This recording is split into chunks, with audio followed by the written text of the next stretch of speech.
We got some things up in the front. Well, I always have to see. Let's start, but good message is always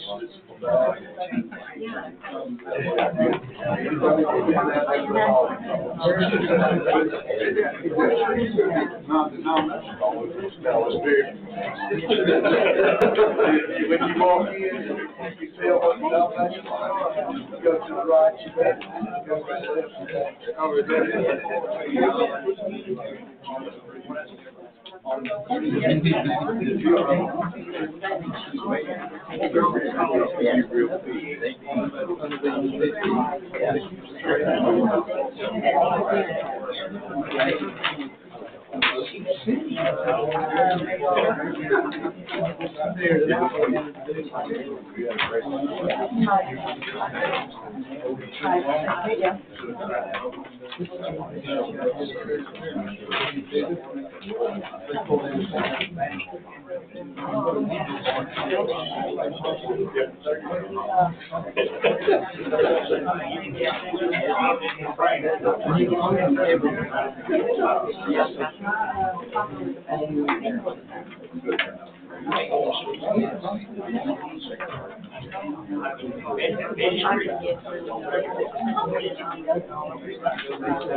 But we have to slow down. You like to know. We like to know.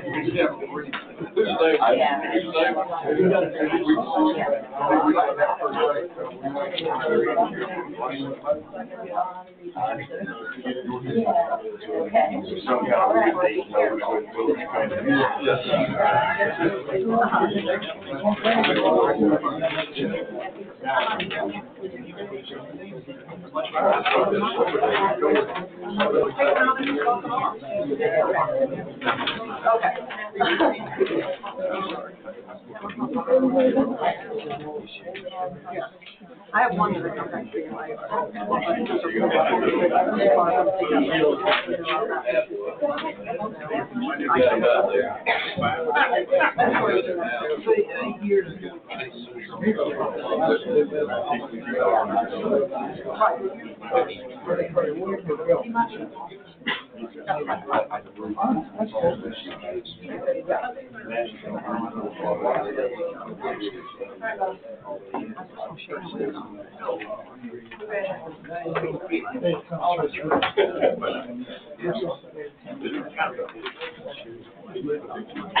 Share number and contact.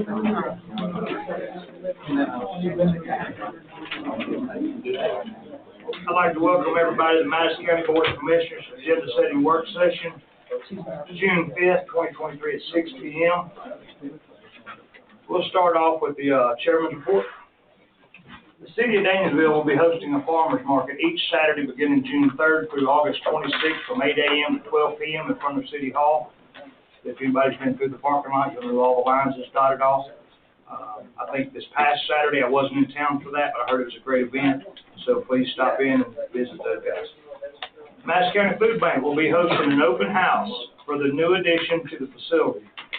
Join them in showcasing their new space Friday, June 30th from 7 a.m. till 12 p.m. In case you don't know where the food bank is, 1547 Highway 98 East, west of Danielsville.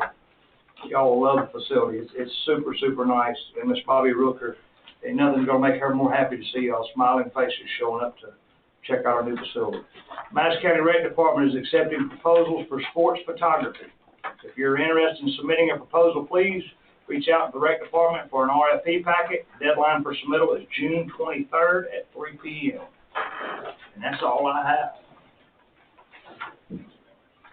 Business involving guest groups or multiple visitors. First thing I want to start off with tonight is we have a couple of youngsters in here that has accomplished some great things. And so tonight, we're going to start off with the 2023 Georgia FFA Nursery Operations Felicity Award. This will go to Mr. K. Thomas. Whereas Agricultural Proficiency Award honor FFA members who, through supervised agricultural experiences, have developed specialized skills that they can apply toward their future careers. And whereas the Proficiency Awards are also recognized at local and state levels and provide recognition to members that are exploring and becoming established in agricultural career and pathways. And whereas the nursery operation entrepreneurship provides experience in growing, marketing, selling ornamental plants, vegetable starters, plants, shrubs, and or tree production for the purpose of transplanting or propagation. What? Propagation. Yeah, okay. That word. It's on the screen. You don't have to follow me. It's on the... Whereas Cade Thomas has shown extraordinary skills and competency learned that to relate to the agricultural career field. And whereas Mr. Thomas has earned the 2023 Georgia FFA Nursery Operation Proficiency Award and will advance to complete the National FFA Convention in Indianapolis this fall. Gentlemen, I'll entertain a motion to adopt this proclamation. Mr. Chairman, I move this proclamation be adopted as presented. Second. I have a motion by Commissioner Chandler, a second by Commissioner Kurt. Any discussion, gentlemen? Hearing none. Commissioner Adams? Yes. Yes. Yes. Yes. Yes. Now, therefore, be it resolved, the Madison County Board of Commissioners congratulates and recognizes Cade Thomas as the 2023 Georgia FFA Nursery Operation Felicity Award. So resolved by the Madison County Board of Commissioners on the 5th day of June, 2023. Please step forward, young man.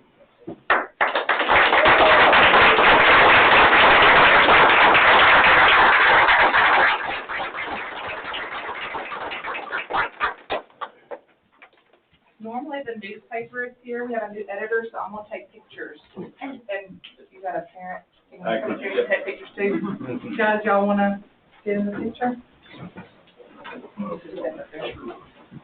The teacher? Yes, sir. Get him in the picture too then. Well, I'm at the middle school, the other ones were. Okay, congratulations, buddy. Thank you. You sure you ain't like 26?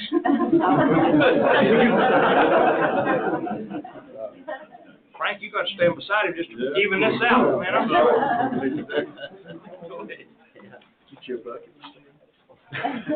Good job, buddy. 1, 2, 3. Perfect. Let the teacher do Oh, it. yep.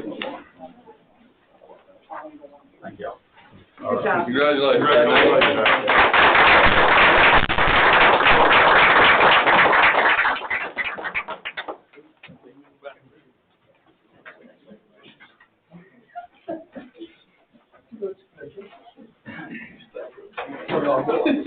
Not. All right. And it's an honor to recognize these kids doing well. Next one on the list is the 2023 Georgia FFA Dairy Placement Proficiency Award. Whereas Agricultural Proficiency Award honors FFA members who, through supervised agricultural experiences, have developed specialized skills that they can apply toward their future careers. And whereas Proficiency Awards are also recognized at a local and state level and provide recognition to members that are exploring and become established in agricultural career pathways. And whereas the dairy production placement requires applying the best management practice available to efficiently produce and market dairy cattle, including the raising of breeding animals for dairy purposes and raw dairy cattle products. And whereas Hunter Holtzclaw has exhibited prominent success in FFA proficiency and has respectfully represented Madison County and the state of Georgia, and whereas Mr. Holtzclaw has earned the 2023 Georgia FFA Dairy Placement Proficiency Award and will advance to compete at the National FFA Convention in Indianapolis this fall also. Gentlemen, I would ask for a motion to approve this proclamation. Motion to approve this proclamation. I have a motion by Commissioner Adams, second by Commissioner May. Gentlemen, any discussion? Hearing none, Mr. Chairman. Yes. Yes. Yes. Yes. Yes. Now, therefore, be it resolved that the Madison County Board of Commissioners congratulates and recognizes Hunter Holtzclaw on the 2023 Georgia FFA Dairy Placement Proficiency Award. So resolved by the Madison County Board of Commissioners on the 5th day of June, 2023. Please step forward.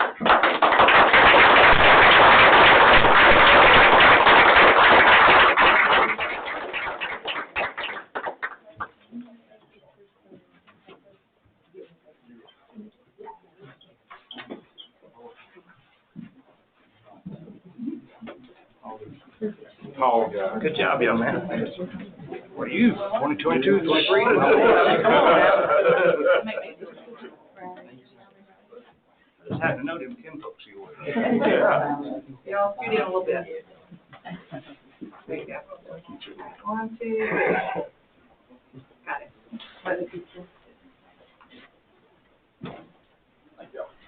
Good job.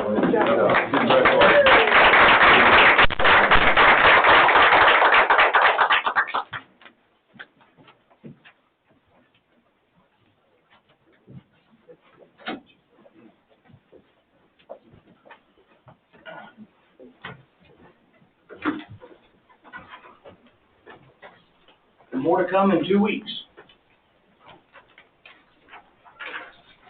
You know, it's hard to keep up. This is a work session, so you speak freely. It's hard to keep up with all the amount of youth that we have in this county that's achieving just extreme goals and setting state records year after year, national records year after year. You would be amazed. We wish we had more input. If we miss somebody, please let us know. If you know of a child from Madison County that has achieved a certain level of recognition, please let us know. We would like to recognize them also. Mr. Canola Scott.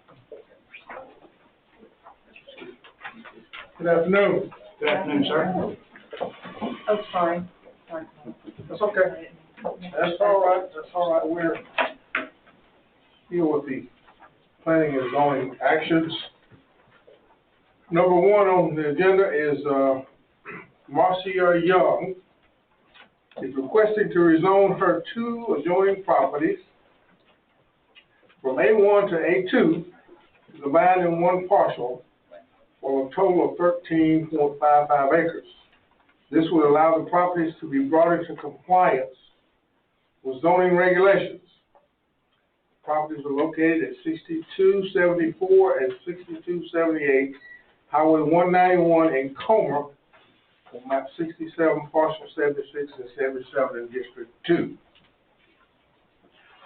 Ms. Young addressed the board and asked some questions. No one came forward in support of this rezone request. Ms. Cynthia Gray came, who owns some adjoining property, spoke in opposition to the request. She voiced her concerns against noise, traffic, and quality of poor living conditions and treatments of dogs. She also provided a soundbite of dogs barking that was recorded from her property. Now, this was a request to rezone property, but after discussion between the board and after asking questions of the applicant and listening to the opposition, we kind of dug into the dog part of it.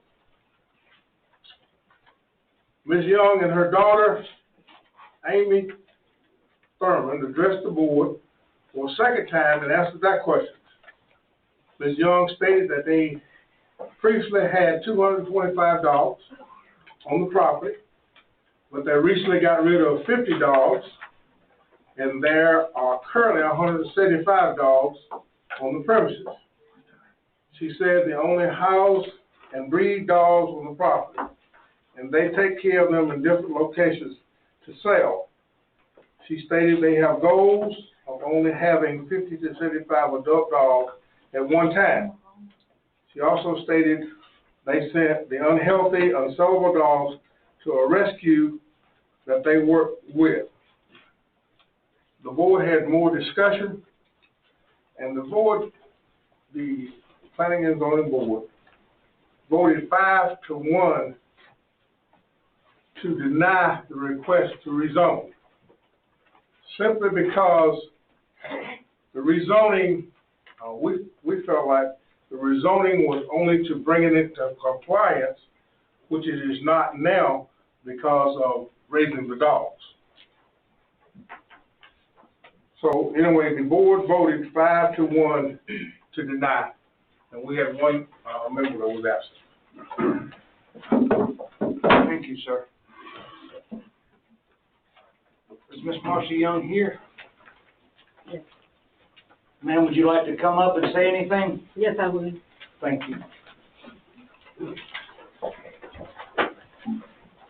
I would like to read into the record a statement prepared by my attorney who could not show up because of a family emergency at the last minute.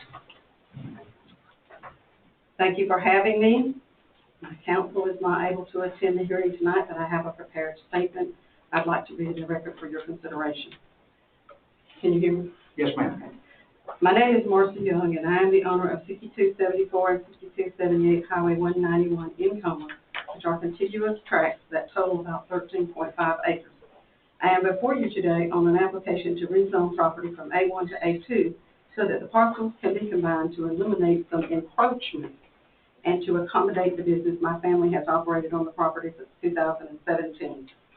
As you are likely aware, issues with my properties arose after multiple complaints from a neighbor about our dog breeding business, which they have falsely labeled a puppy mill, despite knowing nothing about our operation. As you are likely aware, issues with my recently. When Planning and Zoning notified us of the issues with the property earlier this year, they recommended that we take a very specific path. We apply for rezone, and if it is approved, we then file a conditional use application regarding the dog kennels and our business. We did as suggested and were clearly told that the first step, the rezone request, was more of a formality pertaining to the physical conditions of the property and locations of the improvements, not the operations themselves, and therefore planned accordingly before meeting with the Planning and Zoning Commission last month.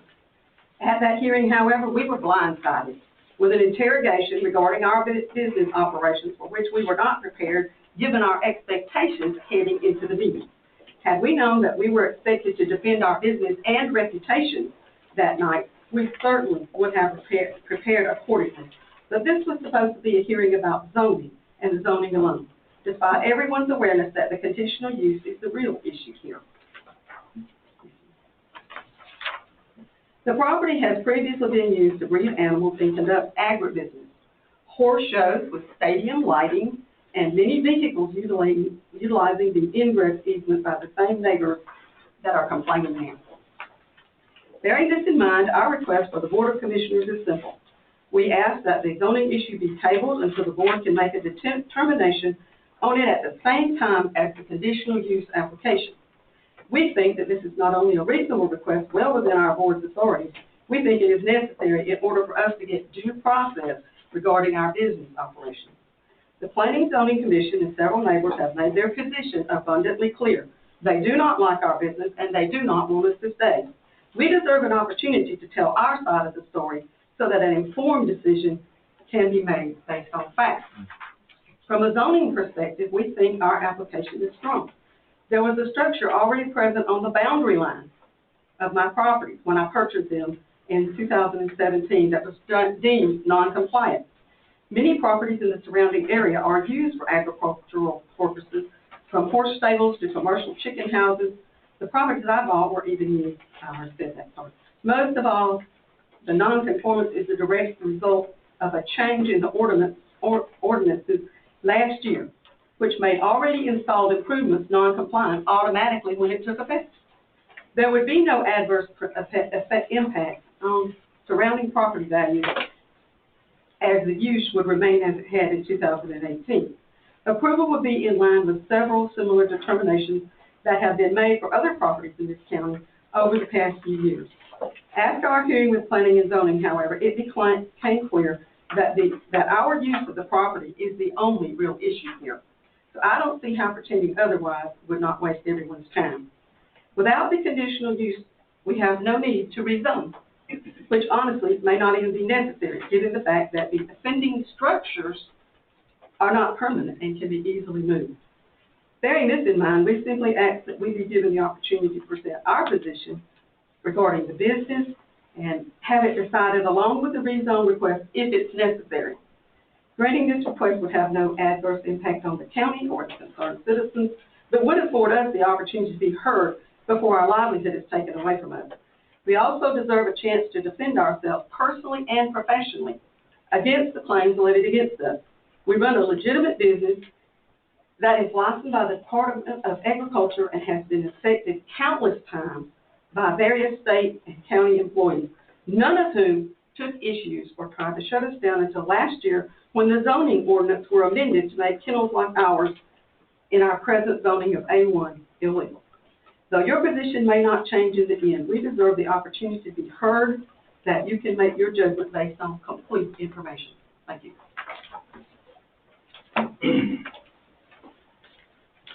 All right, any questions? Because we're going to ask for anybody else in favor of, and we'll ask for anybody in opposition, and I will give you an opportunity to come back and rebuttal. And then at that point, we'll ask any questions from the Board of Commissioners. Is that okay? Thank you. Based on her request, we need to deviate.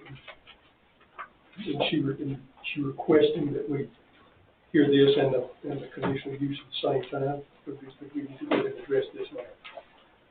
Well, you probably need to go ahead and address it now. I'm not sure if you're inclined to grant that request. I'm not sure how we structure that, because the conditional use application would have to be filed, processed. I'm not sure how many months it takes to get on a calendar now. They're on August for the conditional use. They're on August for the conditional use, so you'd be tabling it for a longer period of time than is normal.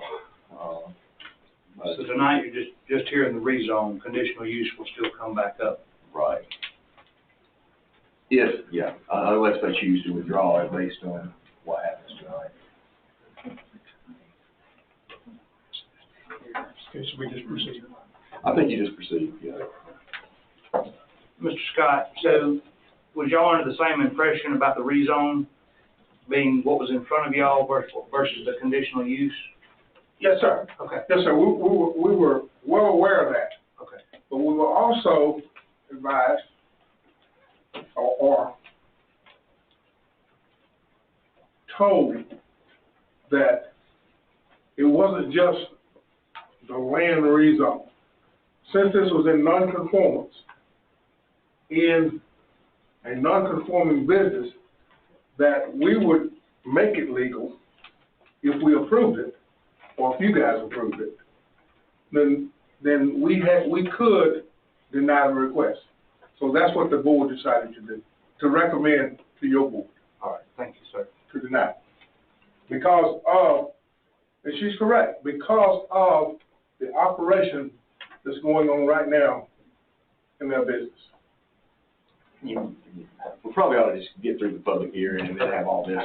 All right, anybody else here to speak in favor of?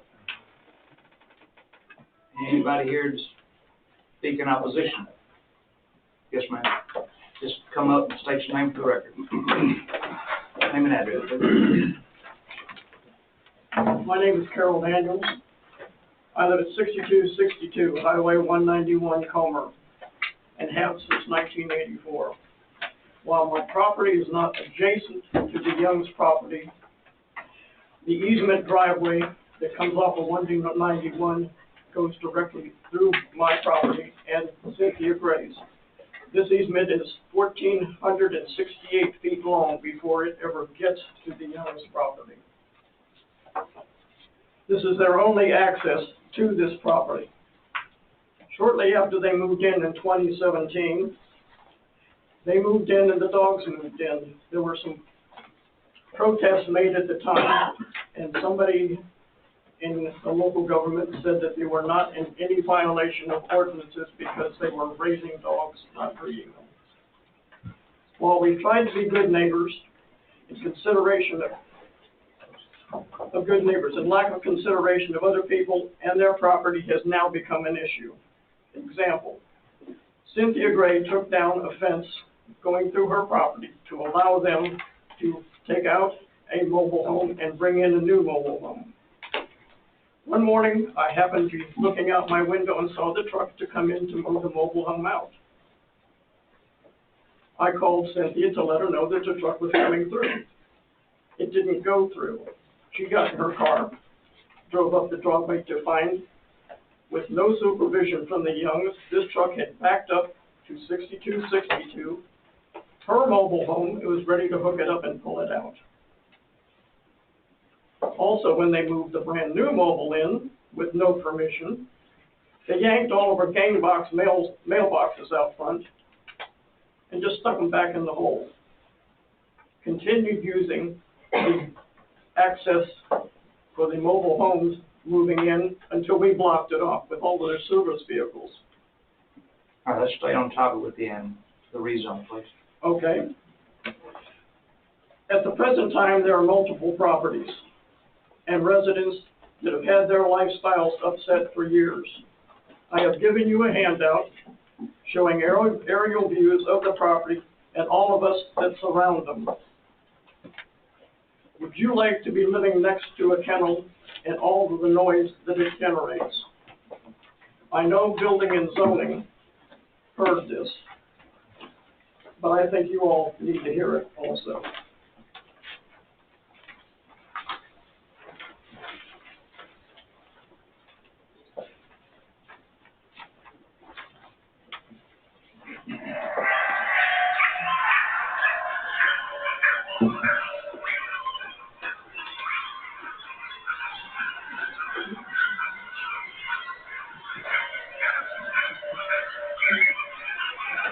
How far away are you there? This is what our neighborhood has to deal with and has had to deal with since they moved in 2017. All we are asking you is to please not grant their zoning permission. It's not about coming into compliance. It's about letting them put a kennel in and continue to disrespect their neighbors and the peace and quiet of our senior residential neighborhood. Please uphold building and zoning's recommendation for all of the seniors involved with this. I thank you for your time. We ask questions, see? Yes. When you made the recording, were you on your property at that time? Yes. Thank you, ma'am. Anyone else here to speak in opposition? Go ahead. State your name and address for the record, please. Good morning. My name is Meredith Patterson. I'm at 6234 Highway 191. I'm not contiguous to the property. However, I hear that. I really am here to speak more towards the puppy and the dog care than anything else. I have bred dogs. I have shown dogs to championships. I've owned championship dogs. No legitimate kennel that I have ever encountered in my 60 years has ever had 200 dogs. That is not a legitimate kennel. I'm sorry, it doesn't qualify. You don't have 200 dogs. If you are a breeding and operating facility, you'll have 4 or 5 bitches and maybe 1 or 2 stud dogs, and then you legitimately breed. But 200 dogs, over 200 dogs, is an outrage. Nobody can take care of that many dogs. Not, and be careful of them, not to feed them well, for them to have access to outside. Nobody can do that.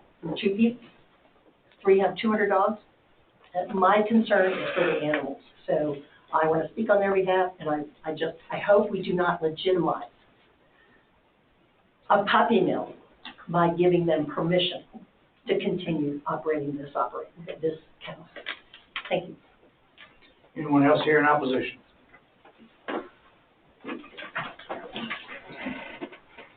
One second, ma'am. I'm kind of new to this area. I live at 6356 Highway 191. My name is Jack BOC. I own a farm there, and I kind of run parallel to the road. I've had a great bit of experience in this thing. I work for the U.S. Department of Agriculture in the enforcement end of it to some.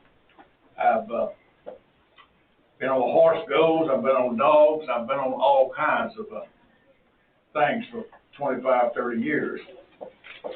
And with that many dogs, you could not possibly have, the kennels would have to be, I'm sure, changed considerably in order to have the dogs in good things. I've seen so many places just unreal to go in.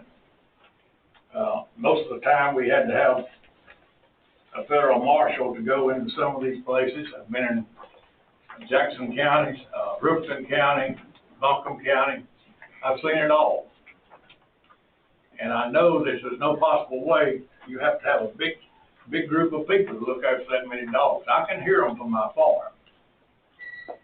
But I just can't imagine to get approved to have that many dogs. And I mean, I've took that many up, so I know what it is to go in and get them. So I hope that you will not approve this thing, and I'll be more than pleased to answer any other questions. Thank you, sir. Ma'am.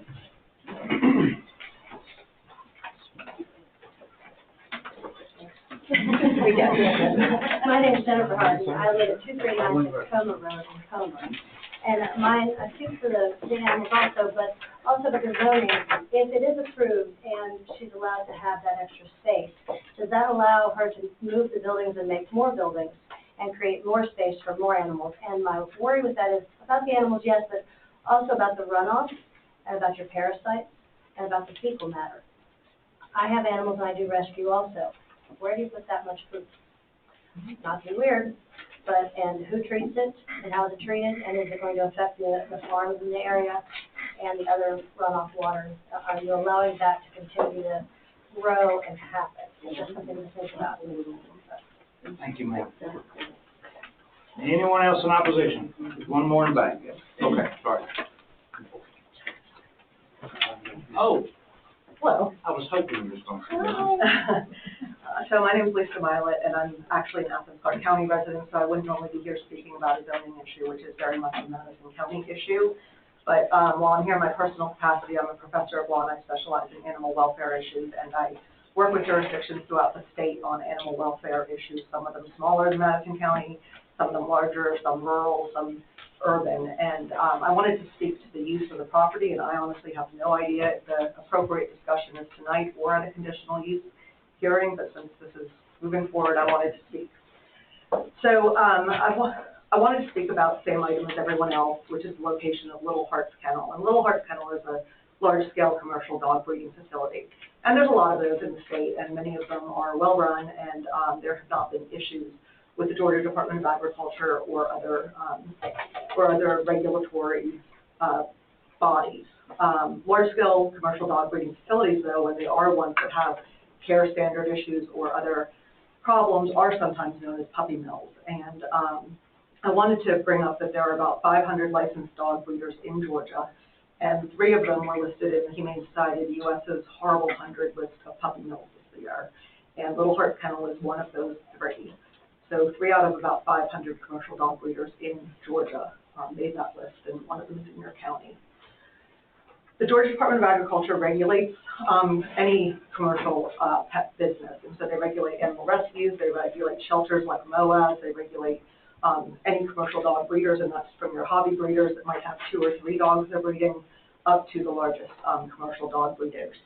And their standards are fairly low. They have about 17 inspectors to inspect not only those 500 commercial dog breeding facilities, but about 3,000 other licensees. So in general, they employ a risk-based system to determine how often they're on the property.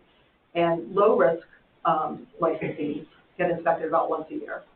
Then they have medium-risk licensees, high-risk licensees, and then the category they call urgent, because the size of the operation or the repeat violations of the operation mean that there's a really high likelihood that there's going to be problems and that bailing out that business will be borne by taxpayers of their jurisdictions. If the taxpayers of the jurisdictions will be on the hook to pay for removing any animals and cleaning up the facility to the extent there's a problem. And Little Hearts Kennel is in the urgent category.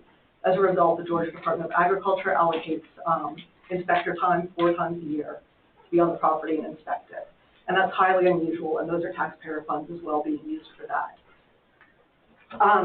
The requirements are pretty low, and violations don't occur very often. It's very rare that businesses fail their regular inspections, and despite reading lots of inspection reports, the only time I've seen stop order mentioned in any of the inspection reports before I was reviewing the ones for Little Hearts Kennel is when it's an unlicensed party who's operating as a commercial dog business. So it's a group, it's a time that somebody's selling puppies but not licensed. But in the inspection reports for Little Hearts Kennel, in the last year, there were 3 failed inspections and mention of 2 possible stop orders out of the 4 visits. The close quarters and high volume of these sorts of breeding establishments lead to disease, some of which are communicable to humans. And in fact, there's one GI infection called Campylobacter, which has as its main source puppies that are coming from puppy mills. And I have not seen anything suggesting Little Hearts Kennel has that problem, but it's also hard to track. And it occurs when there's large numbers of animals being kept in close quarters, particularly when staffing might be such that it's hard to properly care for them. And at Little Hearts Kennel, in the last year, they've had between 148 and 266 dogs on the property in between 12 and 18 enclosures. So that means 20 dogs, roughly, in enclosures. And some of those are as small as rabbit hutches holding multiple dogs. And so it's a great environment for breeding these sorts of issues, as well as the ones that were mentioned previously. The care time that's expected of shelters, which are the closest analog to commercial dog breeder, the Association of Shelter, ASWS, the Association of Shelter Veterinary Medicine, recommends at least 15 minutes of man time per dog per day just for cleaning and feeding. So if you think about the number of dogs on a property, let's just say 200. And you divide that by 4 to get the number of man hours just to clean and feed for one day. We're talking about 50 man hours. So that means at least six full-time employees every day of the week just to clean and feed. That doesn't include any vet care. That doesn't include any sales activity. That doesn't include any bookkeeping. And that doesn't include taking a single animal out of a cage to give it any exercise. And so I do question whether or not there are that many employees at the facility. I don't know. It's not public record, so I haven't been able to access it. I do know that of the 9 times the Georgia Department of Agriculture tried to go on the property in the last year, 6 times, despite the fact that it was a Monday through Friday between the hours of 9 and 5, there was no one on the property to let them in. And finally, one of the issues here is that consumers can't evaluate the conditions animals are in and decide whether or not to take a risk for themselves when they're purchasing a puppy for one of these conditions, because sales are generally not done at the facility. I don't know if Little Hearts does any sales at its facility, but I do know that the documented sale that is online for them took place in the parking lot of a gas station. And so all of these point to the fact that you might not, once again, I don't know if this is conditional use, I don't know if this is zoning, but I think that you should seriously consider whether or not this is a business that Madison County wants to make special exception and grant rezoning to. Thanks. Thank you, ma'am. Ms. Lisa, how do you spell your last name? M-I-L-O-T. Thank you. Thanks. Yeah. Hey, Hey, I'm Michelle Carrier, and I work here in Madison County. I worked here for the last 2 years in Nicholson, and I actually work at a poultry research facility. And Lisa, I haven't even mentioned Campylobacter, which I know she said there's no obvious proven connection to this kennel yet, but just wanted to mention that that's one of the main bacteria that we fight in poultry farming here in Madison County. So that is something that we have to be very, very careful with in our community with all the chicken houses that we do have. And I also want to share with you, I'm actually an Athens, Clark County resident right now, but I'm trying to move and build in Madison since I work here. And I wanted to share with you that I first, one thought I had when you started the meeting and you mentioned the farmer's market, I noticed down at the bottom it says, vendors' fees go to Moa's Pets. Okay, well, that's great, because I know Moa's Pets ends up taking in a lot of what we already cannot handle in Madison County with our animals. And one of my first few months here working, I came across a dog that was hit in the road and left. And I'm standing on the side of the road, the dog was alive, and I'm standing on the side of the road trying to call animal control, trying to get somebody to come out and help me. What can we do? What can we do? Couldn't get anybody with, I know Madison has a very limited animal control resource here, and we have very little funding to be able to put towards that. So there I stood on the side of the road for a long time trying to find somebody to help me, and finally a sheriff's deputy stopped, and he helped me, and we got the dog to Moa's. So had it not been for Moa's, I think we would have been out of luck that day. And when I think about all these animals, saying they're raising and selling, well, I don't know what the definition is of a puppy mill, in their eyes versus raising and selling, and say they're not breeding. But if you have over 200 dogs on the property, do you collect them elsewhere? If you're not breeding them, do you collect them and then resell them? I'd be curious to know what's going on there. So a concern I have is with the animals that we already cannot handle in our county. We're already putting those on Moa's that struggles as it is. So why do we want to put more out in the community that we can't handle? Thanks, ma'am. All right.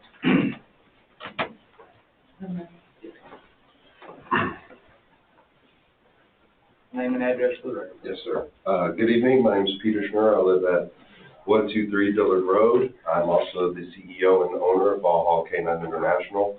As some of you commissioners already know from when we applied for our conditional use permit 2 years ago, we're a leading global provider of police and protection dogs, training services, and consultative solutions for the elite.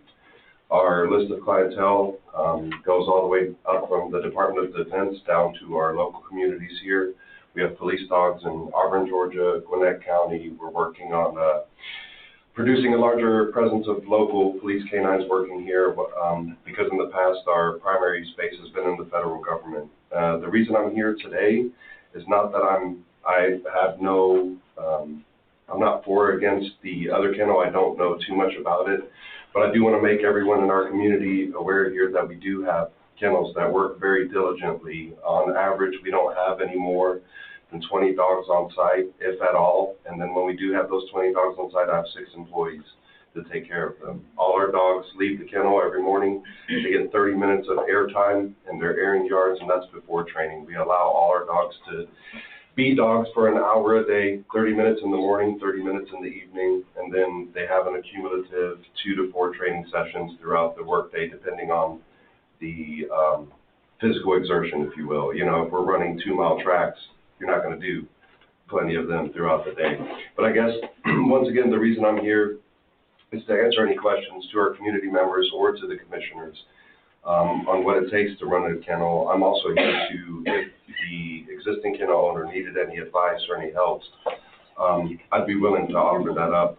My big concern is making sure I don't want the community to hear the word kennel or to hear the word dogs and then turn against us. I've been very happy here. We're spreading our roots deeper and deeper, and I just don't want like I said, I don't want all kennels to be painted with the same brush. I do wish that there was a distinction, but as far as I understand it, if you're a commercial kennel, you're a commercial kennel. Doesn't matter if you're putting out SWAT dogs or pet dogs, it's all the same. So I just wanted to show my face, answer any questions that you or the community may have, and that's all I have. Thank you, sir. Thank you. Mr. Peter, could you spell your last name? Yes, ER. Perfect, never would have got that one. All right, Ms. Young, if there's anything you'd like to rebut that, or if you'd like to answer any of the questions, this is your time.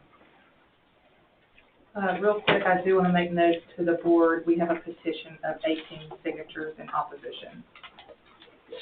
As well.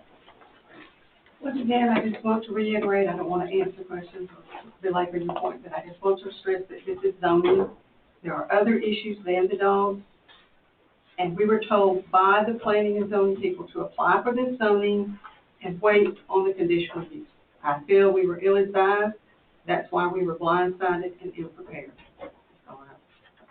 I have one question. How many employees do you have? I don't own the kennel, and we have a family of, my daughter and son-in-law have 9 children. Okay, thank you. All right, we'll close the floor, bring it back before the Board of Commissioners, and I'd entertain a motion, gentlemen. Chairman, I move this reason request be denied on the recommendation tables. Have a motion by Commissioner Chandler to deny. Do I have a second? Second. Second by Commissioner Adams. Any discussion, gentlemen? Hearing none. On the, Yes. Yes. Yes. Yes. Rezone fails. Mr. Scott? Yes, sir. Our next rezone request is actually a withdrawal. It was Andrea Whalen, and she nor any representative showed up for the first public hearing. So that's an automatic withdrawal. All right. Is Miss Andrea Whalen here by chance? Okay, so there's nobody here. Okay. Okay. Yeah, I'm out for you. All right. Yeah, if anyone would like to step out, you're welcome to. If not, you have to stay for the rest of the meeting.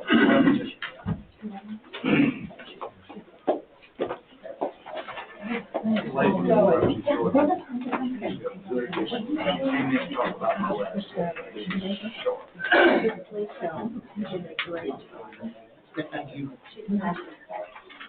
No, I agree with 100%.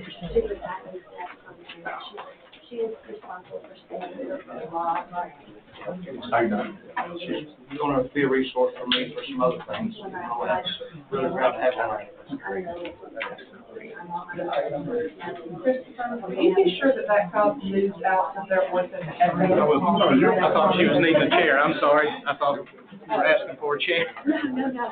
Y'all welcome to stay.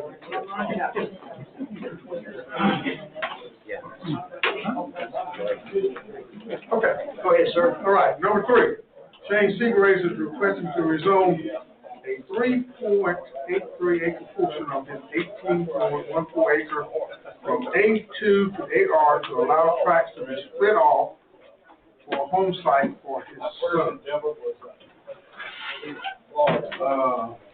The remaining 14.31 acres will remain in the A2 zone.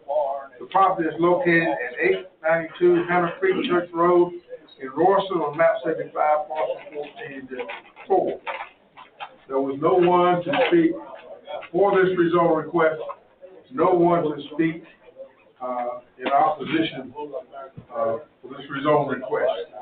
The planning and zoning would like to recommend to the Board of Commissioners, we voted 6-0 to approve. Thank you, sir. Mr. Seagraves, you here? I'm his daughter, That's her fine. daughter-in-law. That's fine. If you're fine with what he said, we can let that stand. If you would like to add anything, you're welcome to. That sounds fine to me. Ma'am, what your name is? Madison Seagraves? Madison. Mr. Chairman, point of order just a second, please. Sir, can we have law enforcement through the hall this weekend? Close the door. Trying to get the deputy to come help us, I'm sorry, sir. With. And, ladies and gentlemen, could you please, if you're done with the meeting, can you please leave your voices echoing into the meeting? That's the boss, look. Thank you. Back to you, Mary. I'm talking about you. You're the troublemaker. Nobody out. Yeah. You didn't need a deputy. Blame Mr. Baker. need a. That don't work. Yeah, there you go. The mom came out there and said. Wait, all right, mom voice. All right. Is anyone here to speak in favor of this rezone request? Anyone here to speak in opposition to this rezone request? Hearing none, we'll close the floor, bring it back before the board, entertain a motion, gentlemen. I make a motion to approve the rezone request as outlined by the CMZ. Second motion. I have a motion by Commissioner Kirk, second by Commissioner Chandler. Any discussion, gentlemen? Hearing none, Brian? Yes. Yes. Yes. Yes. Scott? Number 4, very large applicant for Tyler Busey, requesting to rezone his 9 acres from A1 to AR to bring the lawfully non-conforming property in compliance with current zoning regulations and to allow a 2-acre portion to be split off for a home site for his wife's parents. The property is located at 1226 Highway 29 North in Danielsville on map 66, parcel 15 in District 2. There was no one to speak in favor of, or no one to speak in opposition. Planning and zoning voted to recommend to the Board of Commissioners by a vote of 6-0 to approve this rezone request. Thank you, sir. Mr. Ward, are you present? How about Mr. Busey? We're representing. Okay. Are you comfortable with his statements, or would you like to add anything? No, that's good. All right, no problem. With that being said, anyone here to speak in favor of? Yeah. Anyone here to speak in opposition of? Hearing none, we'll close the floor, bring it back before the board. Gentlemen, I entertain a motion. Move this rezone approved as presented. Second. I have a motion by Commissioner Chandler, second by Commissioner Kirk. Gentlemen, any discussion? Hearing none, Commissioner Doster? Yes. Yes. Yes. Yes. Yes. Motion approved.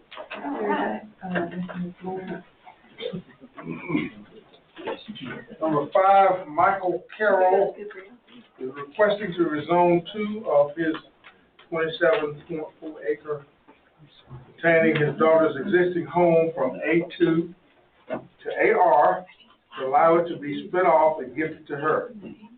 The remaining 25.4 acres will remain in A2 zone. The property is located at 5341 Pioli Road in Carlton on map 96, parcel 50 in District 4. There was no one to speak in favor of, there was no one to speak in opposition to. Although there was a Mr. David Holston of 5488 Pioli Road stated he was not in favor nor against it, but wanted clarification on the exact location Mr. Carroll's daughter's house was on the property. That was addressed, he was satisfied, so the board voted 6-0 to recommend approval. Thank you, sir. Mr. Carroll. All right. Anyone here to speak in favor of? Anyone here to speak in opposition of? Hearing none, we'll close the floor, bring it back before the board, entertain a motion, gentlemen. I make a motion to approve. Motion by Commissioner Kirk, do I have a second? Second. Second by Commissioner Doster. Any discussion, gentlemen? Hearing none, Commissioner Adams. Yes. Yeah. Yes. Yes. Motion carries. Number 6, Ricardo Perez, and I hope I'm pronouncing that correctly, is requesting to rezone his 5 acres from A2 to business, to build a structure to house his wife's real estate office and to use a small, and to be used for a small scale event hall. The property is located at 3021 Lim Edwards Road in Carver, on map 46, parcel 13601 in District 3.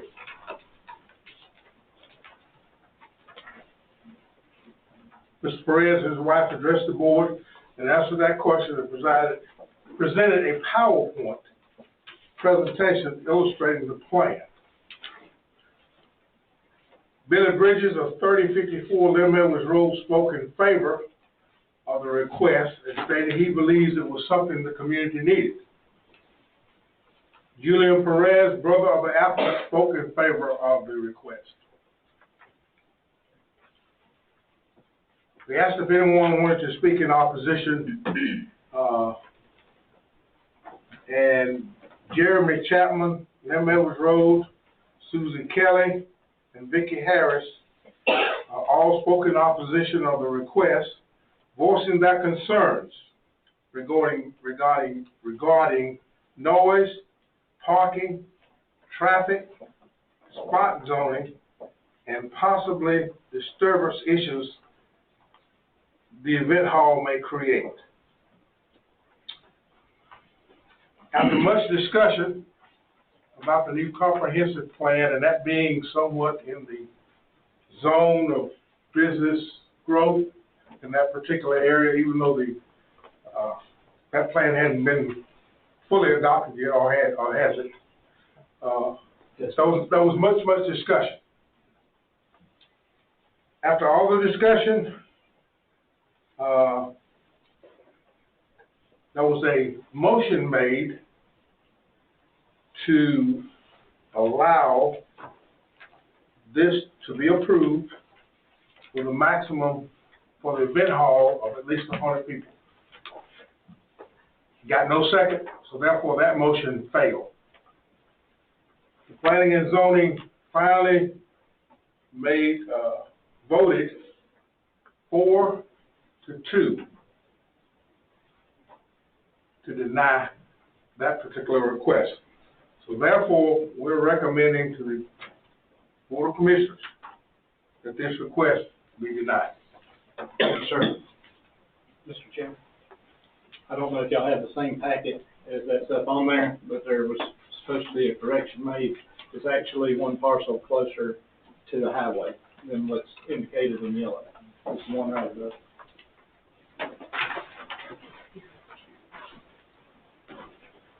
That one. Matters to y'all. Everybody else, let's see what I want. Yeah. Right. All right, Mr. Press?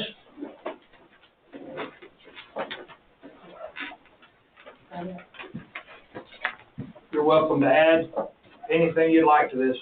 Okay. Do I present the PowerPoint as well, or?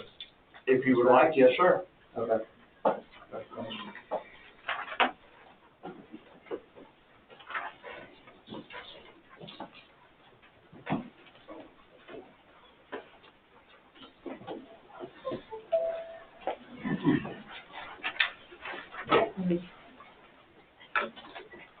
All right, how's everybody doing? Good.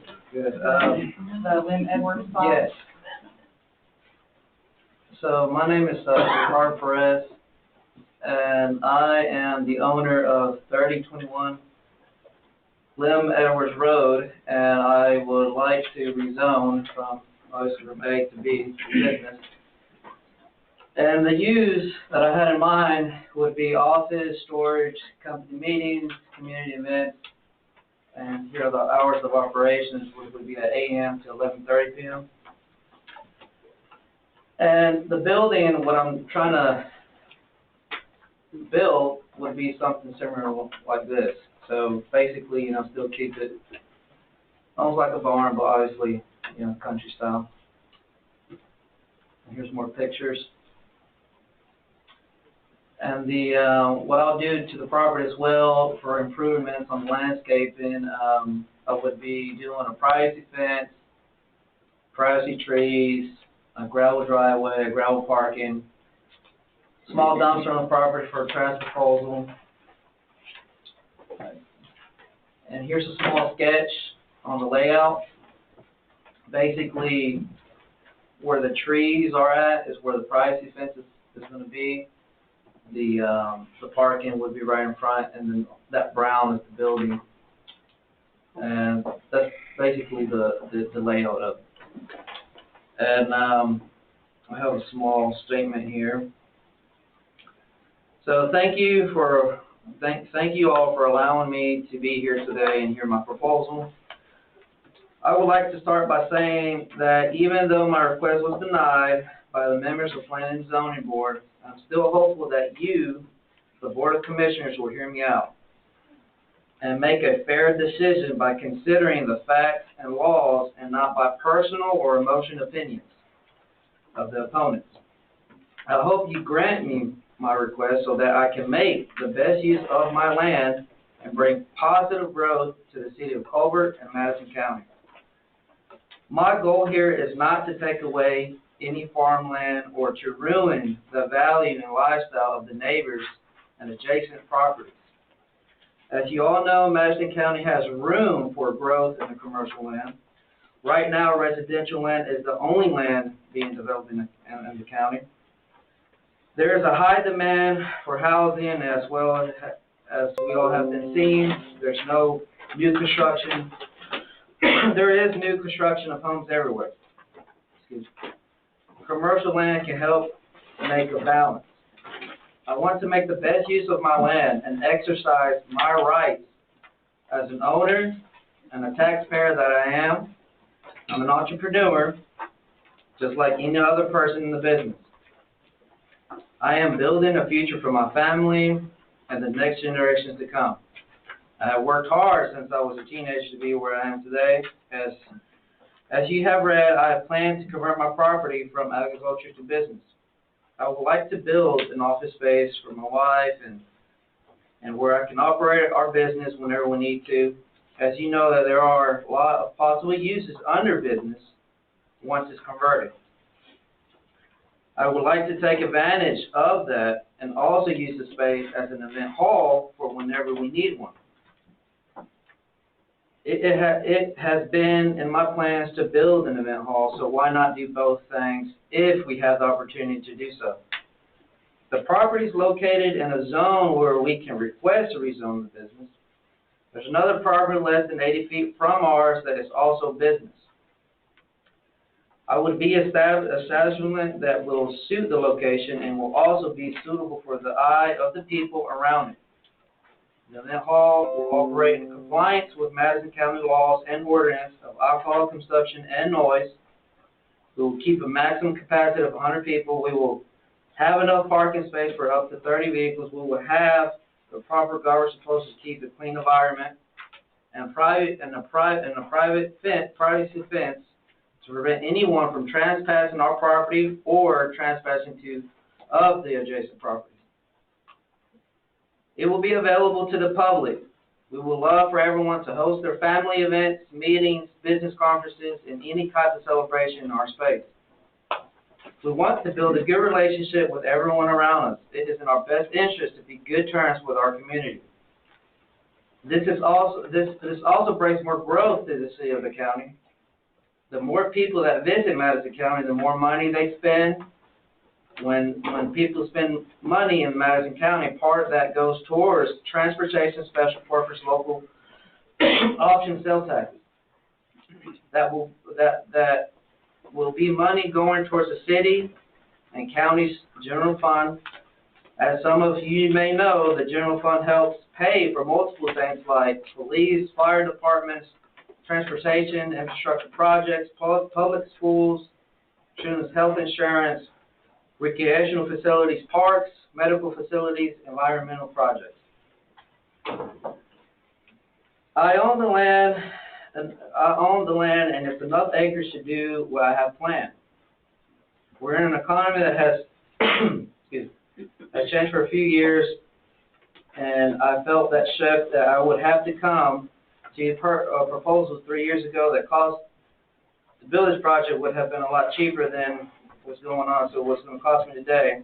I have money invested in this project, and just like everyone here has the right to use their land and do whatever they want on it, I have the same right, and we are not bothering anyone and causing any harm to their homes. We have proposed everything we can and are open to suggestions for all the help and avoid any issues in the future. Thank you. Thank you, Mr. President. I'll give you an opportunity. I'll ask for anybody else and I'll ask for anybody that's in opposition, and I'll give you an opportunity to answer any questions that they may have or we have. All right, thank you. Anyone here else to speak in favor of? No. All right. All right, anyone speaking in opposition of? Come forward, young lady, state your name and address. Sorry about that.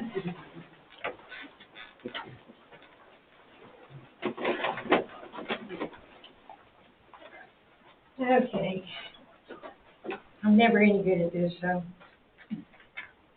All right. One thing I would like to say to he said something about his property was 80 feet from the business property. If you'll look at that plat, the only reason it's close to that is because of the way it's cut, and then it cuts over. Correct. But it's certainly not on the business corner. And, so, what I would like to, I'm here to defend agricultural land and residential land. But, I looked it up, in business development, this country is losing 175 acres of farm and ranch land every hour. More than 31 million acres of ag land have been forever lost, since 1982. Ag and residential properties are resources in place that need to be preserved. You have businesses, you need people, you have to go to those businesses. Stick with the speech, okay. In the comprehensive zoning plan, I'm not sure what the confusion is there, but I mean, I've seen one that was adopted and signed by you, Mr. Higgin, in 2018. So I'm not sure where I'm confused about where this plan is still, I mean, there are revisions every year, and those revisions are adopted, but the plan has been in place since 2018. Is that correct?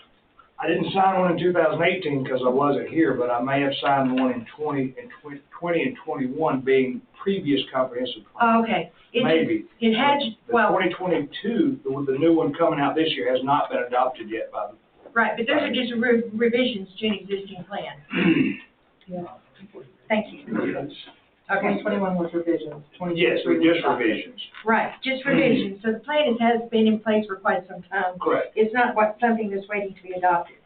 So anyway, that plan has been carefully drafted, and steering committees, residents, commissioners, all paid for with taxpayer dollars, have all had input.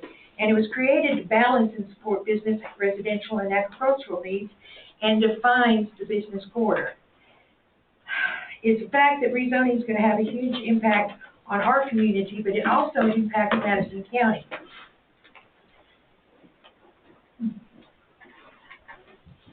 Dropping random businesses in rural areas alienates residents and detours traffic from the corridor. And for as long as I remember, not to be disrespectful, but I grew up here, and I grew up in Oconee County, and I grew up here. And for years, everybody has been complaining that they don't want to buy into Madison County because zoning is always changing. They say there's no regulations. There are regulations, but they just randomly change. So we have a business corridor plan. We have residential and rural areas. This particular area on the graphic in the comprehensive plan is partially protected and partially residential ag. So moving business into that is in conflict with the plan there. Now, I understand adding business, I'm all for it, but randomly dropping these businesses in rural areas is not going to accomplish what we need to grow in this county. The business corridor needs cars, people driving back and forth to attract business. It needs to be concentrated along that business corridor. It doesn't make any sense to detour the traffic off that corridor down rural roads that may not even be able to handle the traffic. And I was curious, because of all of this, what do we need here to attract business? And I looked up Aldi's. Now, Aldi's says they're one of the fastest growing retailers in the U.S. They're always looking for new places to continue their aggressive expansion plans. They require 22,000 square feet with a minimum of 95 dedicated parking spaces, 2.5-acre pads, a daily traffic count in excess of 20,000 cars per day, and a dense trade area population. If you're randomly dropping in businesses in rural areas, that detracts from the purpose of a business corridor. And supporting investors who buy cheap ag land, flip it into business, is dispersing rather than concentrating traffic necessary to attract business. How many more, it would take years to, if we keep just going on in that way, it's gonna take years to build up our business quarter, get that traffic there, and support the businesses that actually want to come here. And those 20,000 cars don't all come from other counties. The majority of them come from this county. And your residents are your resources, and we're needed to support these business corridors. We don't want noise, traffic, crime from interspersing spot zone businesses. A study done by the School of Public and Environmental Affairs reported that rates of murder, rape, robbery, and aggravated assault are generally higher in areas with high-density residential developments and commercial property, and generally lower in areas characterized by industry, parks, and schools. So we can't just have a vision for today, it needs to include our future. All right, ma'am, can I get somebody else? Oh, no. You got more? I've got more, and I'll drop down to the main point. Well, I'm sorry, I thought I was invited here to speak. You are, but And there's a lot more people that may want to speak. No, I certainly understand that, but I don't implement a time rule for a reason, but I got to move on. I've got a lot going on here tonight, it's not just this meeting. okay. I just want other people to speak also. No, I do too, but, You've had close to 10 minutes, I have not been here 10 minutes. really close. I timed this when up, okay. If you can wrap it up, I'll be more than happy to let you speak a little bit. I will wrap it up. Thank you.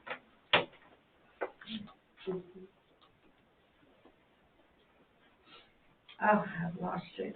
Well, the bottom line is, he knew it was A2 when he bought it, and buying up cheap land and then just rezoning on with allowing people to come into people's communities. These are our homes. And, he wants these event halls. He's saying 50 to 100 cars. Okay, that's fine, but 50 cars, 52 weekends, you got several thousand cars on that property throughout the year. And that is gonna put, oil, gas, everything else. My well is 100 feet, probably, or less than 100 feet from his property. The noise, he says he's gonna shut down at 11:30 p.m., but the bottom line is, we all know that people can stay there and drink and do whatever they want to. And as far as these events go, who's gonna monitor the people coming in and out that have been drinking alcohol, getting on Madison County roads, and in our neighborhood on top of it? And then what about underage drinking? That's another big thing too. And then is Lim Edwards even capable of handling the extra traffic? Is the DOT can be requested to evaluate it?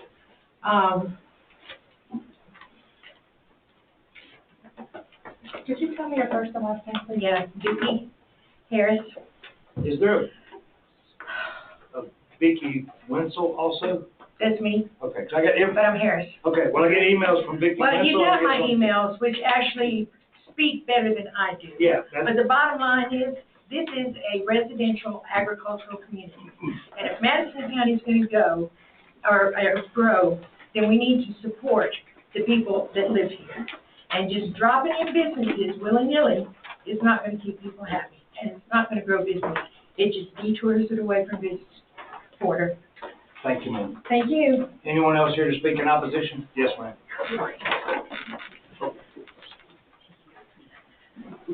My name is Susan Kelly. I live at 3152 Lim Edwards Road, which would be diagonal across from that. I strongly object to you approving this. This piece of land had come before the committee years ago. The guy was wanting to build a house, and they was told then that the land was too narrow to put a house on. And so that's why. What was your last name, I'm sorry? Kelly, Kelley. Ronnie? Yes. It's my son. Okay.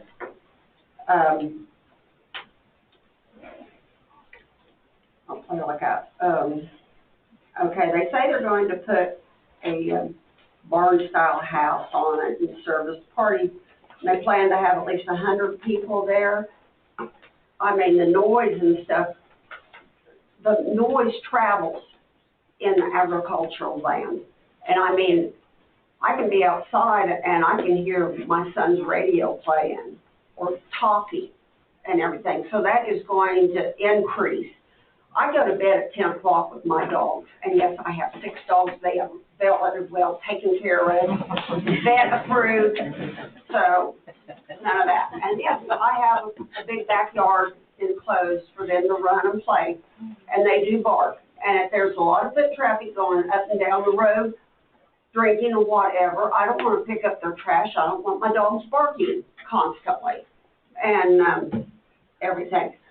But we have grandchildren there, and there are kids up and down Lim Edwards Road of various ages. My youngest grandbaby is 2 years old that lives with us, and I would never put her in harm's way of somebody down there drinking, and they get out and drive and accidentally hit her or something. You know, kids run out on the road. Fortunately, they stay in our backyard, but you never know. I don't want to see accidents happening on our road or the highway. My daughters worked paramedic EMTs for years. They worked at the hospital. The wrecks and everything that has happened on Lim Edwards Road and 72 has been horrific. I don't want to see a repeat of that. They say they're going to put a real estate office in the front. Well, they said that they live and just bought a house in Winder. Why are they going to drive from Winder to Lim Edwards Road in Madison County for a real estate? I mean, that's crazy to me with the price of gas and everything. And I know there's land up in that area that they could have bought reasonably and put this real estate office / party bar, party house, whatever you want to call it. And he does landscaping work. And so eventually, once it would become a business, he could move his business over there. There's not a thing anybody could do. They could sell it, and some other business could move in there, and God knows what we would end up with. You know, and we own the animals. And I don't want, if they've got kids and they get bored in there and they start walking out down the street, I don't want them to try to come across the fence and pet my horses or cows or the goats or, you know, pigs or whatever, you know. And I know Vicki and them have a bee farm. I don't want to see people get stung. I don't want the bees upset because of the noise and everything.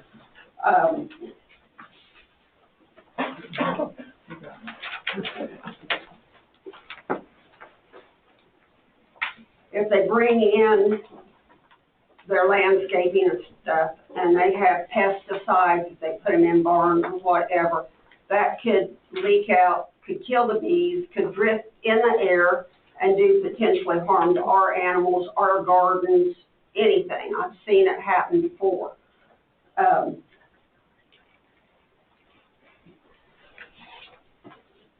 Along with the drinking down there, if you watch the evening news every night in Atlanta at bars and party houses, whatever, with the drinking, and the next thing you know, there's fighting and gunplay. I don't want to see gunplay come in with all the children, adults of various ages. I don't want a bullet or something coming through my bedroom like happens in Atlanta. You know, something, anything could happen like that. And, I mean, that just scares the heck out of me. And I'm too dang old to have all these damn worries that is going along with all of this. The music that they would be playing would be going not only off our road, but the road behind their property. They would be blasted with it because, like on the weekends, we can hear the music being played over at the trailer park. And I mean, and they're a good distance away, and it's going to be much louder right there. And like I said, I go to bed at 10 o'clock every night with my dogs. I don't want to hear all that noise, and I can't go to bed. Then I'm going to get irritable because I get up at the crack of dawn. And I'm a very unhappy camper when I get irritable.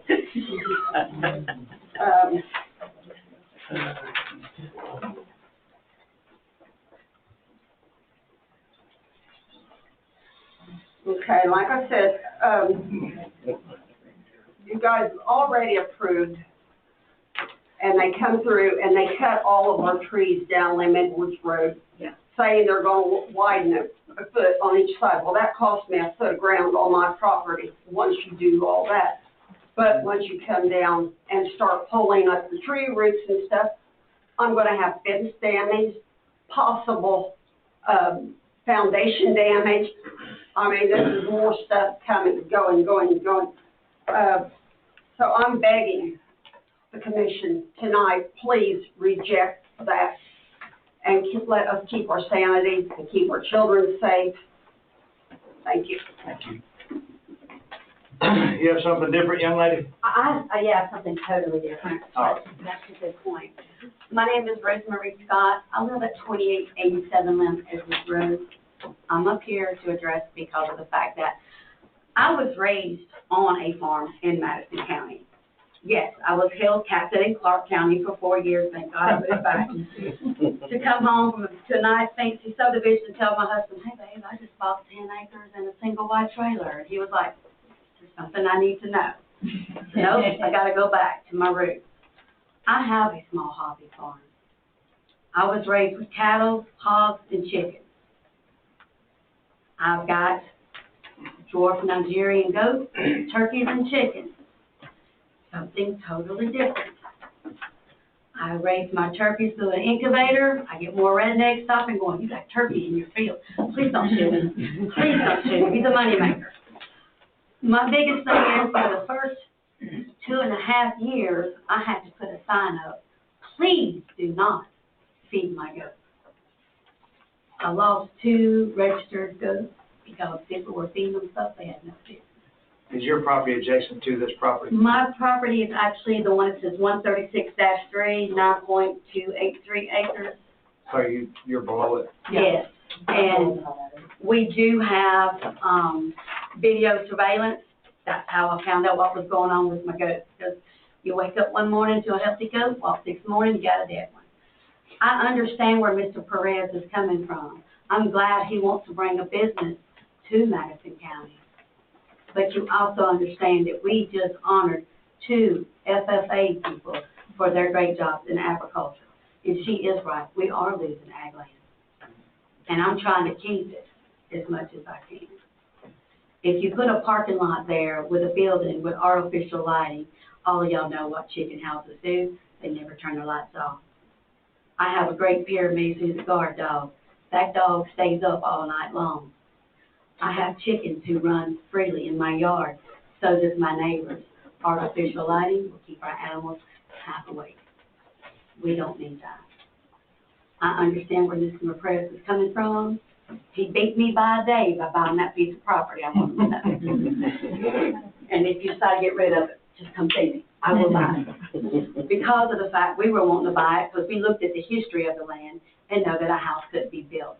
We were just going to fence it in, and I was going to lose some goats up there and bring in a couple of head of cattle. So, what is the history on the land? well, not being able to put a house there, that's what we saw.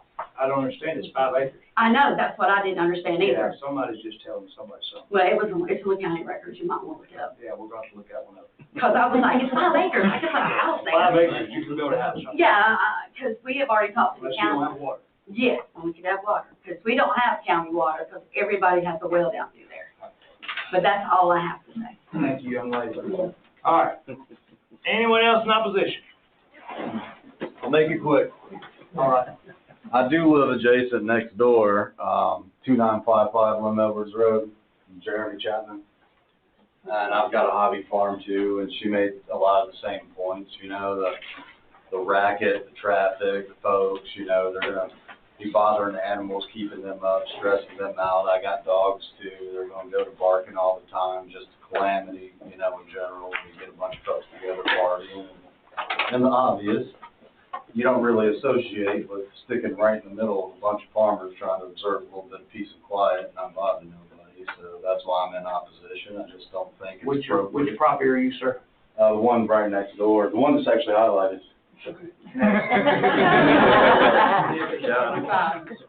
You're not 5. So thank you. Thank you, buddy. All right. Mr. Perez, would you like to address any of those comments quickly? Or would you like for, Real quick. I know I got some stuff to address, Yeah. but you're welcome to. Yeah, I'll say something real quick. Well, like I said before, I understand everybody's concern. I keep hearing a lot about animals. This is what I want to bring for everybody to experience. You know, we're going to have horses and things like that, you know, for us to experience, and anybody that wants to experience out there, so they can ride it, and you have some games. I'm not trying to build like an industrial thing. So it's exactly what I'm trying to do, what I'm trying to do is to keep it that way. And I feel like the noise, I mean, I feel like everybody has enough, especially me, of 5 acres, where we can prevent that, you know, and obviously making the building somewhat soundproof. My last thing is, what's preventing me now if I were to do a house and just build a shop?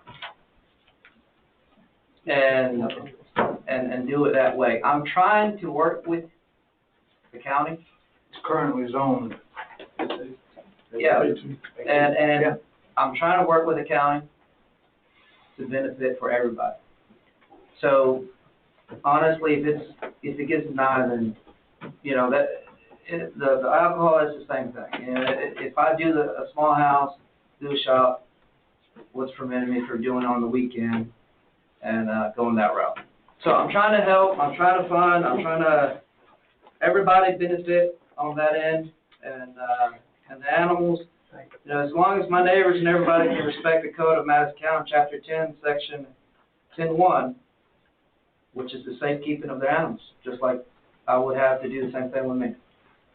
And other than that, hope the Board of Commission can defend my rights as a property owner. Thank you. Thank you, sir. Mr. Perez. Yeah, oh, thank you.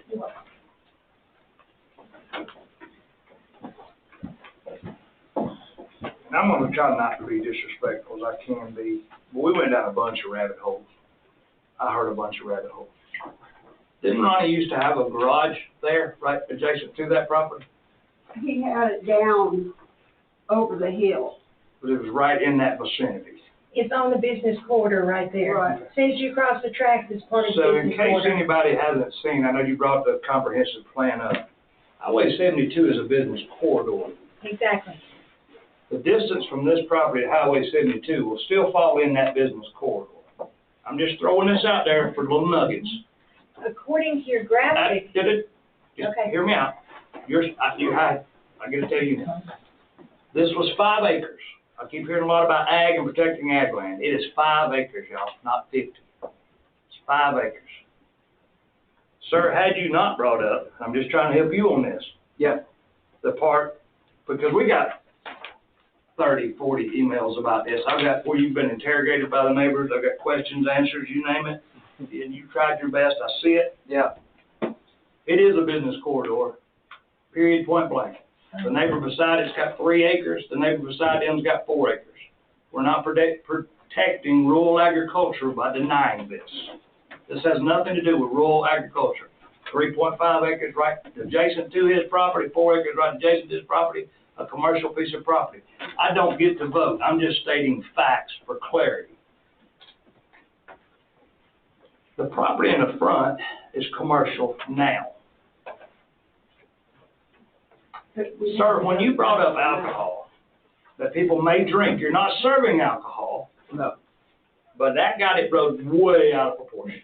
Right. Because you're trying to put a business rental office with a potential event hall in the back. Madison County has on 2 hands worth of event halls in this county now, and every one of them is sitting surrounded by ag land.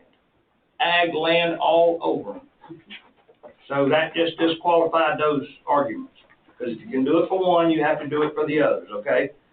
I'm trying to be fair to the questions I was told. But as far as stretches, I have a problem with it. There was an automotive shop right directly beside it. It was business and nobody complained. Had you not brought up the event hall, sir, there would still nobody be complaining. But you did bring up the event hall. Right. But the event hall is not in non-conformity, it's not spot zoning, it's not spot business, because it isn't an area of a business corridor. With that being said, I hope I answered some of y'all's questions about what truly is going on here. I actually do have one question. So you say it's on the business quarter. How far, Lim Edwards, does the business quarter come A down? business quarter can range up to a half a mile off the yellow line in either direction. Okay. That has not been determined because it has not been voted on by the Board of Commissioners yet. Oh. And what people, during the comprehensive plan, the talk was, who deemed 72 a business corridor? And I said, well, it was probably the railroad when they done it, and then the 4-lane when they done that. The comprehensive plan y'all developed, they took input from residents, they had. It has not been voted on as of yet. According to what's in the record, it was voted on in 2018, and is that after? There's a new one. No, there's This is a brand new one. There are There's a new one Okay. coming out. All right, so look, Let's go to point I'm of order on this. trying to, yes, sir. Let's just. So I've tried to explain some of the topics. On what the So with that being said, I'll close it, bring it back before the board and entertain a motion, gentlemen.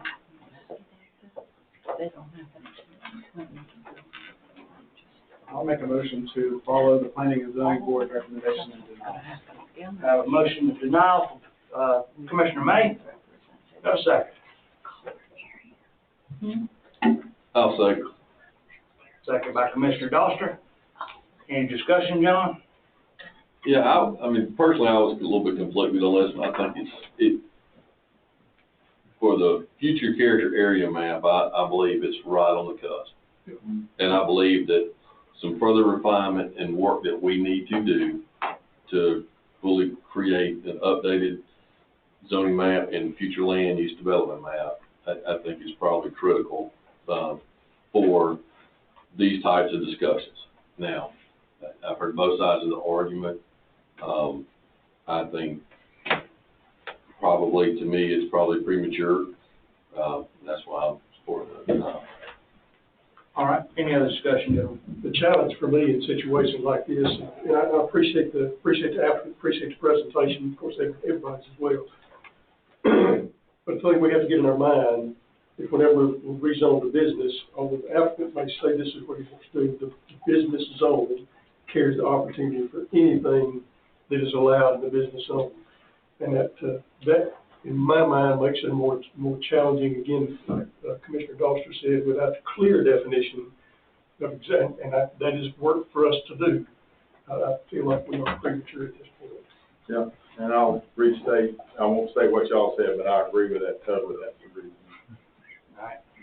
Any other discussion? Hearing none. I think it's on this district.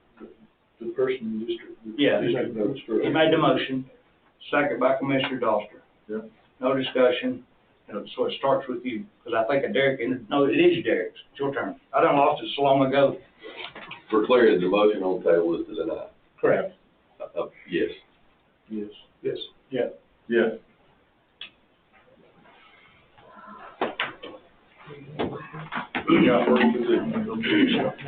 Thank you. Thank you.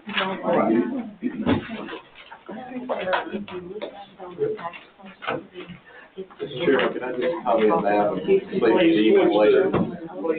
The comprehensive plan is not designed, not formed by parcels because you will, so there's no work left to do on defining that line between the whole Culver corridor and the South Madison character areas. You will, by individual resources implementing the comprehensive plan, decide where the line is approaching. When our board goes to create a zoning map, would that help distinguish those lines? No, and that's part of what needs to be addressed, yes, a comprehensive zoning rewrite, is on the agenda tonight. They don't have anybody. You don't automatically rezone properties trying to match the comp plan. Again, those are two different things. So every zoning map, most perfectly drawn zoning map possible, will have many non-conforming parcels. Wow. Go ahead, Mr. Scott. Okay. Number 7, Joy Christian, applicant for her daughter Angela Schubert, is requesting to rezone for 9.13 acres for her property from A2 to AR to bring the lawfully non-conforming property into compliance with zoning regulation and to allow a 2-acre split for an additional home site for a family member. The property is located at 400 Charlotte Morris Road in Cobbett, on map 58, parcel 16, district 5. There was no one present to speak in favor of, no one present to speak against this rezone request. The Planning and Zoning recommends to the Board of Commissioners by a 6-0 vote to approve. Thank you, sir. Mr. Christian? Are you comfortable with that, or is there anything you'd like to add? Thank you. No problem. Anyone else here to speak in favor of? Anyone here to speak in opposition of? Hearing none, we'll close the floor, bring it back before the board. Gentlemen, I entertain a motion. Make a motion to approve. Motion approved by Commissioner Doster. Do we have a second? Second by Commissioner Adams. Any discussion, gentlemen? Hearing done. It's actually on you this time, Dan. Yes. Yes. Yes. Yes. Yeah. Motion carries. Thank you. Thank you for being patient.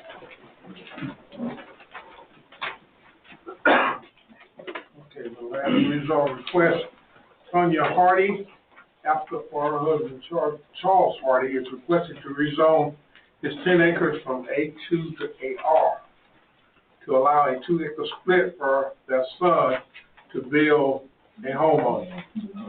The property is located at 1690 Helican Springs Road in Hull, map 18, parcel 43 in District 1. There was no one present to speak in favor of, there was no one present to speak in opposition to. The Planning and Zoning Commission recommends by a 6-0 vote to approve this rezone request. Thank you, sir. Ms. Hardy, is there anything you'd like to add, or are you comfortable with that? I'm great. Anyone else here to speak in favor of? Anyone here to speak in opposition? Hearing none, we'll close the floor, bring it back before the board, entertain a motion, gentlemen. I make a motion, this zoning request be approved. Motion by Commissioner Adams to approve. Do I have a second? Second motion.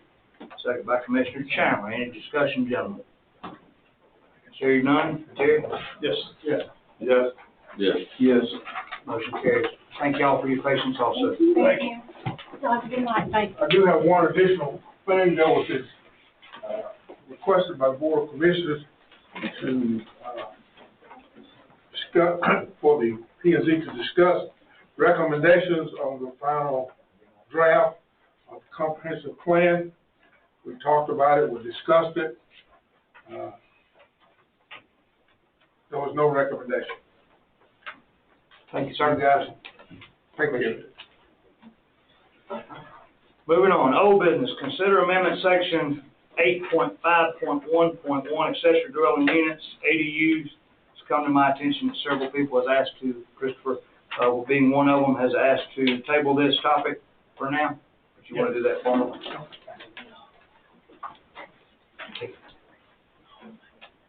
There's a lot to it, to say the least. We're still delving towards it, and before we make a decision, I'd recommend tabling it until we have expert advice coming in, possibly through a third party, if we use that route to help make this decision. Nationwide, there hasn't been an ADU study done since 2007. I've been researching that. Ordinances vary very widely on this subject. Somebody that is dealing with the current rights of ordinances in our area, their advice would be greatly appreciated in this search, rather than just our research and doing our due diligence ourselves. Having professional input would be greatly appreciated before county staff could move forward with a recommendation. All right. Any questions for Christopher? We have not had any public hearings on this yet, right? Yes. We Yeah, but we We tabled did it. at the beginning of May. Oh, okay, sorry. This is rolling in with the, 4 to 8 acres and 10 to 20 with, the zoning, A2. Okay. And I'll tell y'all in a little more detail, I know we've been here a while. What an accessory dwelling is by definition varies from region to region and state to state. Even in our surrounding counties, their definition varies. So there's some research needs to be done on what Madison County believes an ADU is. Is it a freestanding stick structure, or are we going to follow the state's DCA where it says it's part of a structure that's subordinate to the primary dwelling and not a dwelling in and of itself? Are we plethora of things, I'm sorry, from cottages to grandmother houses, etc. A lot more study needs to be done on it. All right. With that being said, gentlemen, we'll ask for a motion at the request of Christopher. Y'all can do what you want. Motion to either approve, the request or to table this to a later time. I'll make a motion that we table it.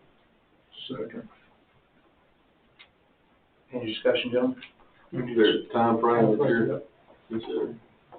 Well, right now, what's before us, before y'all, I'm counting everybody, is just how much land, going with the land use before we decide, in my professional opinion, before we decide the proper amount of land to use with that use, maybe we should define exactly what we're going into.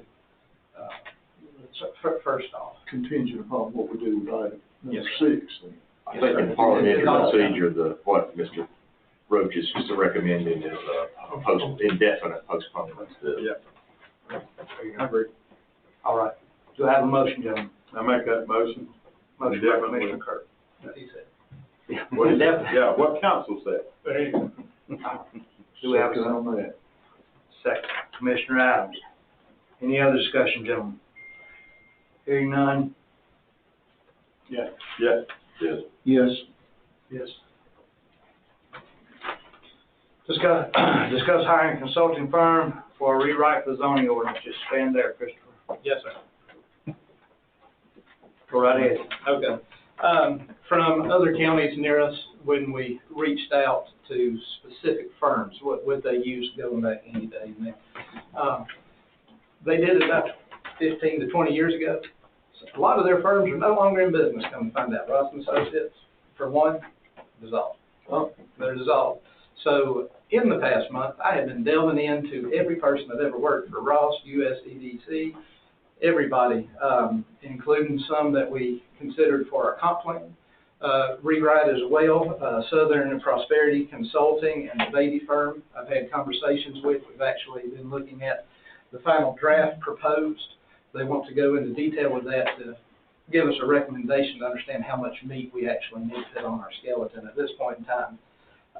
Robert and Company has been in some discussions. They're currently going under or reviewing our comp plan, the final draft comp plan.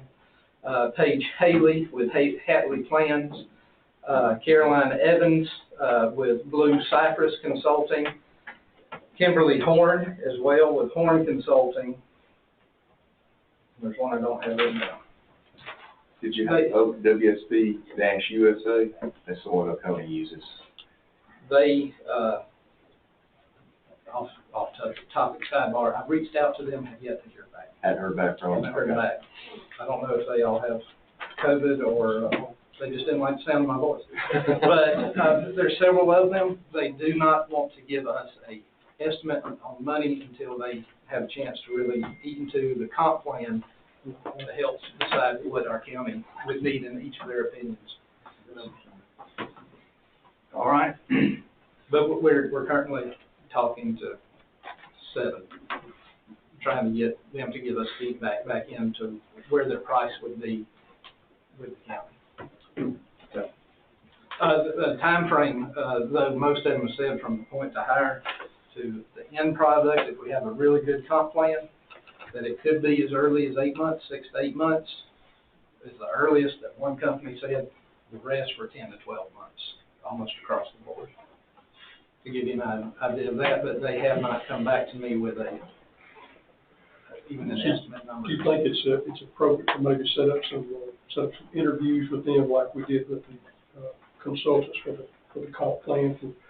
Now that they have seen what our proposed comp plan looks like, and they can maybe in a sit down describe for us what they recommend, and then I'm hoping by July, we can have that together over this month. There's a lot of phone calls taking place on what we have now, what issues we had coming out of the moratorium that we may still have and that we tried to address, and whether or not we did an adequate job of it in their professional opinion, and whether or not it's a total rewrite and we go to a form of UDC, or whether it's something that we can make from what we have now. That's where they're trying to funnel out. So you feel like a 90-day? I feel 60. What would 60? 60. All right. Because we've been in it 30 days, a lot of phone calls, communication going back and forth. It's now on them, whittling down what they would like to recommend to us, and then a price estimate for that, so we'd have a list together. so you're expecting conversation back from them to say, this is how we would proceed, and this is. Yes, sir. With an estimated cost, yes, sir. Yeah, I'd be suspect right now, somebody Right. give you a price. Right. And they really don't understand. Yes, So, What you could do is, based on references and advice from other jurisdictions you've talked to, you could do a limited RFP to a certain number of firms that you think are ones that the county would be well served by based on those references. And then they would all be working with a common set of directions. And most of these came from, of course, Ross, a big recommendation of a lot of people around us as a firm that they used. The people that own firms are either the presiding officer over them. At this point in time, we're Ross associates, so they learn from who everybody praises. Gotcha. And they're continuing on through that. I did have 3 of them recommend not to go with somebody. I don't know if that should be on the record or not, but I did not include their name. This will be way more complex by far than the comp plan. I've been down this road. This is the detail. This is the detail, but after our training session, I believe this is the correct thing to do, is to get the third party and get a lot of help on that. Yeah. The analogy that you used at the P&Z meeting, you got the objective and then the tactics. That's right. Yeah. Or, I use that for Colonel Gandy. But, but the other way I think of it is vision statement and then implementation plan. So with that being said, do I have a motion on the table to, no motion, just let it drop? Just continue, and we're That's looking forward to hearing from you. That's in fine. 60 days. I'm hoping by the meeting at the end of June that I will have at least 3 summaries back and possible ballpark figures for us, but I don't want to guarantee something I don't have a hand in, especially when I have various other people in communication as well. Item number 7, discuss partial division amendments. Chris. Same deal as ADU. At this point in time, we were building up during the moratorium with the implementation of, I think it was tonight for the driveway ordinance. No, they're just going to discuss it. Going to discuss it. With the implementation of the driveway ordinance as it stands right now, it stems the flow, the loophole, if you will, for minor partial division as we stand. If we were to make a change on enlarging our major subdivisions, we will create another little loophole that could be exploited in this county. But as we sit right now, with the information as it's presented in my understanding of our draft form, of the driveway ordinance, it actually helps to back our zoning. So we're already county code, zoning ordinance, and our major subdivision are actually coming together for the first time in my 2 years here. So, Mr. Chairman, may I just, and this is sort of a statement and a question, I guess. So parcel division is just subdivision. Subdivision is the act of creating one or more new lots out of your existing lots. Right now, you have subdivision regulations that I think go back to the 80s. They define major subdivision. Obviously, anything that's not major is minor. And you have no requirements for minor subdivisions. You have requirements for major subdivisions. Major subdivisions are defined by how many lots are created out of a parent parcel within a certain period of time. All of your more updated zoning ordinances that I have seen are going to take the reverse approach. They're going to define minor subdivision with a smaller, more streamlined set of requirements for those minor subdivisions, and then anything that's not minor is major and goes through the full process. Obviously, that means that the same process applies to the parent who wants to split off 1 or 3 or 6 or however many parcels for their children, as applied to a developer who wants to do that. So there's no way around that fact. Subdivision regulations and zoning regulate land use, not the users of land. I'll shut up. But I guess my question at the end of that would be for the board that I had not heard the answer to is what is still desired that hasn't been addressed in the moratorium period. Go ahead. My understanding for us, that still in discussion, and y'all please correct me if I'm wrong, that in the parcel division, when the land use changes, if you split a 500-acre A1 into, say, 5, as it stands right now, to make a major subdivision into 5 100-acre tracts, you really haven't affected land use. But if you take a 500-acre parcel and you put a 1,000-home subdivision on it, and you change the land use. So when we go into minor, this is my train of thought. I'm sorry if I'm spitballing here. When you change the land use without having to go into a major subdivision, when you go into a rezone primarily for parcel division. Okay, but remember, zoning and subdivision regulations are about creating new parcels and the process for doing that. Zoning regulates how those parcels are used. Yes. So those are two separate things. Are you suggesting that somehow the definition of major and minor subdivision should be tied to the size of the parcels as well as the land use? The land, take it back, you got a 25-acre A1, and it split 5 times into 5-acre parcels. Sorry, my simple math left me at noon today. You've now taken it from intense agriculture to ag-residential. Well, they might not split it 5 times when they rezone it. It might be over time. So whether or not it needs to be based off of the time of the original parent parcel split, how many times after the rezone, and if the rezone should be tied to the parent parcel.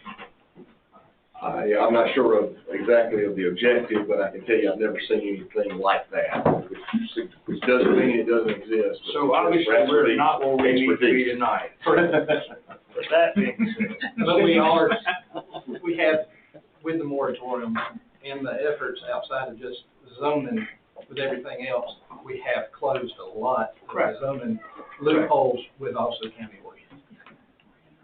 So to discuss parcel division, I mean, first we got to understand what we're doing with that, or what the intent is what your question is. What do you want to see out of this?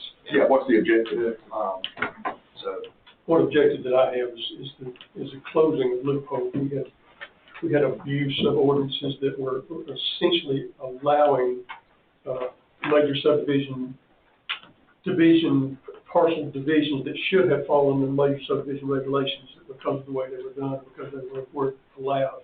They were done underneath that, and that was my goal, was to create a mechanism to prevent that from happening. The moratorium obviously did so. Yes, sir. But so that's my question. Are we where we need to be to prevent those abuses that were occurring? That was the reason for the moratorium being in place.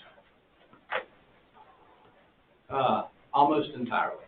almost 2 times. And the answer is no. Almost. Yeah, so, and that's for major, no discussion of minor. Yeah, it's major, you're close, but The minor, major, we're good. major, you're good then, that's what the Yeah. answer, that's what With the the question. small, sorry, I'm still call it between major and minor. And then land use with partial side. We're not where we're supposed to be. Not yet, so I think we need a little bit more time to discuss that part. So does the BOC board want a deadline for the PNC to make a recommendation? Absolutely. Well, wait, PNC can't, staff can make a recommendation. Staff. That's right. So you still want staff to do this without outside help? I think we need the outside help. No, this is all tied together. If we're not very careful here, what we're gonna do is we're gonna recreate the wheel every time we take up an issue. And I think it should be looked at as a whole rather than partial value. But am I correct though? You're not under a moratorium anymore. Correct. You gotta open something up. Well, It's a major subdivision, it's presented, you don't have to open. open anything up, everything's open right now. Well, it is, but right now, they get to use whatever loopholes out there, so. I thought you said we had to make subdivision. Yeah, Yeah. major subdivisions. Major. We went in. Okay. It's the whole question of land use acreage, what Madison County wants to grow, I guess. That's right. Third party to step in. And if we go and create some of that before we get the outside advice, then why do we get the outside advice? Yes, sir. That's my thing. We need to get the outside advice, and we just have to deal with this stuff as it comes before us before that. And, you know, We are in a better we did position some of than that we were a year ago. tonight, A lot better. as a matter of fact. All right. The challenging ones are the ones that come to that are proposed that do not require action from us. And that's where, as you see something, even prior to us having the third party look at our ordinances, if you see an area that comes up, I don't think it'd be inappropriate for us in the meantime, if we recognize a loophole, we can put a Band-Aid on it until we get to the final right into it. So as you see those, you bring them to us. Yes. Yeah, and I would assume that that's a given, that as you see those kind of things, you and Tracy see those things come up, and people are proposing, Yes. that it triggers that, because I think you know what has, Mr. Chandler here has stated, you know what our intent is. Yes. Well, I'm gonna agree, but then what I'm concerned with, and from the legal standpoint of it, is what you can defend. So, we need to go ahead, you need to put that time frame on there, and say, look, you got till July 1st, or August 1st. Yes, sir. To go through that thing with a fine tooth comb, and if there's any loopholes, close them now, until it gets to be a rewrite. And at least get you through, because that's only your loopholes that what you think's right. Yes. But the guy step in that you pay for 12 months later, I will tell you, no, you need to be looking at it this way. But at least you got some kind of grounds to stand on, because if you don't, I don't know that I could defend.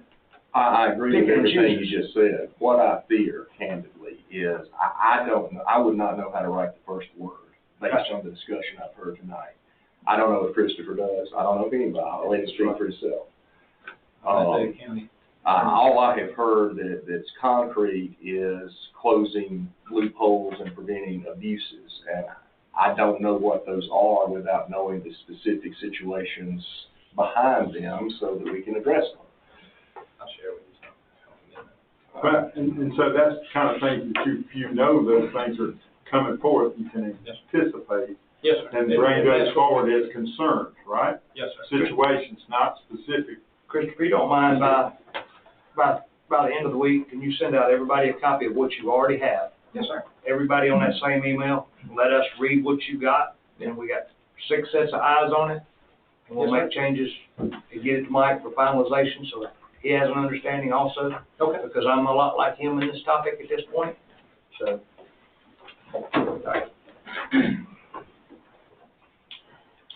Update on Evans GovTech software for building code, zoning enforcement. I promise you, Danville, you're coming. You're next. It's me again, Margaret.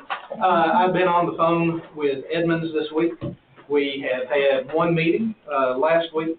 They've been working on the background quietly, apparently, with our IT staff. We will be having a staff meeting with Edmonds, Wednesday. I don't have my calendar in front of me, but this week we'll be having a meeting with staff, going over the final view, and knock on wood, go live by the end of the month. Excellent. So, there was a little phone call where, they don't respond well to fire, and I lit one under it. Would this, have the opportunity to register the conditions that are put on? Yes, sir. When a rezone comes through, it will keep electronic file, and then whenever a permit is pulled or a parcel is split, whenever it comes to our department, it will be recognized by its parcel number as the home parent parcel, and since the conditional use or the land use goes with the parcel instead of the owner, now we're not having to go with property evaluation or the tax. We'll be able to keep everything in-house for what is done through our departments. Again, knock on wood, hopefully they got that on my belt. Christopher, I appreciate your information. Yes, sir. Very much. Thank you. Discuss the American Legion building. I'd like to make a motion back here. I'd make a motion, you fix this microphone where you can hear what this gentleman said, and tell y'all what's up there. It may be. Oh, we ain't heard nothing. Oh, really? I apologize. It may be unplugged. No, it's plugged up. And I know you're there, then, do. I got to pick at you for a minute, just before you've been in county government since you retired. Since I retired. Retarded. How many years were you with us, sir? 25. 25 years. All right. Cleve, you prepared a PowerPoint? Yes, sir. Cleve Williams, City of Dangersville Police Chief.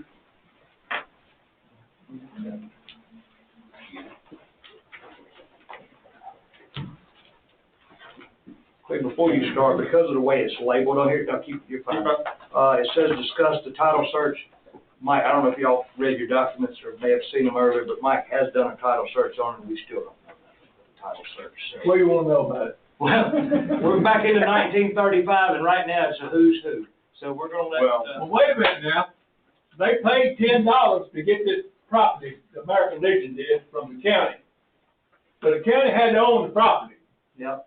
To sell it. So that clears that station up.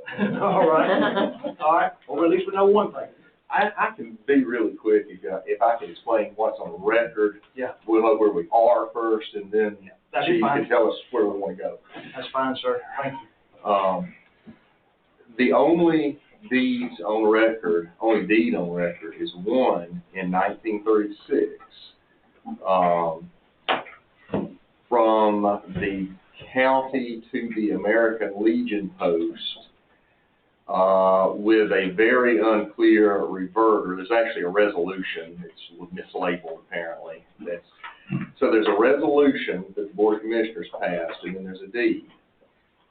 There's unclear language in both, and there's contradictory language in the two as to exactly what the boundaries of this property are and exactly what the restrictions are. There's uncertainty as to whether this is a revert, an automatic reverter, or versus a possibility of reverter that could only be, probably only be solved by an action to quiet title. That said, one option, and then you'll hear what the city has to say, one option for the Board of Commissioners, obviously, assuming the city is willing to take it, is to quit claiming the city whatever you have and let them worry about it. I am finished. If anybody comes back in 1935 saying Now, I got some measurements. we'll find it. Okay. Yes, sir. No. Have you got the measurements? Yes. Yes, ma'am. This can be solved at the clerk of Superior Court or with a Superior Court judge, is that right? Well, an action to quiet title is a civil action filed in court with the judge. Well, usually the judge appoints a special master to make a recommendation, and the judge decides what to do. But that's the way you officially clear this. That's the way you would officially clear this. Anytime after. So if you're a quick claim, it wouldn't clear to just Just make it someone else's property.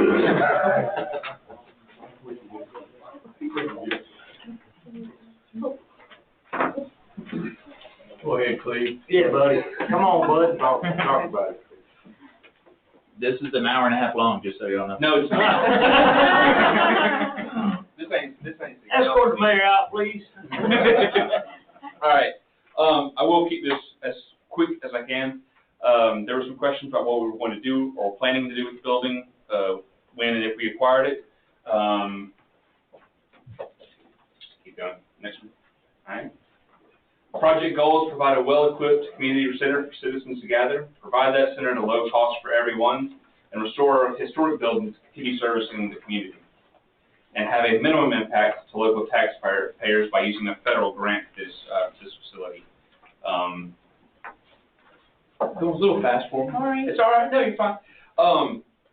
One of the things that we were kind of really wanting to do is really significantly upgrade this building, but maintain that historic element for it. The building's been here since 1936 is when it started. I'd like to keep it that way. Keep it looking exactly the way it does now, for the most part, as much as I can. So we would provide installed audio and visual equipment for citizens to use. Because we are using federal money, it is my understanding that we are required to have some elements to ADA compliance. So we're going to have to open up some of the doors. The bathrooms are probably the biggest ones. We're also going to try to hide as much as the audio visual, the projectors, speakers, anything like that. We will try to hide it as much as possible, so that if you were to walk in, or if Mr. Temple were to walk in, it looks pretty much like it did 10, 20 years ago.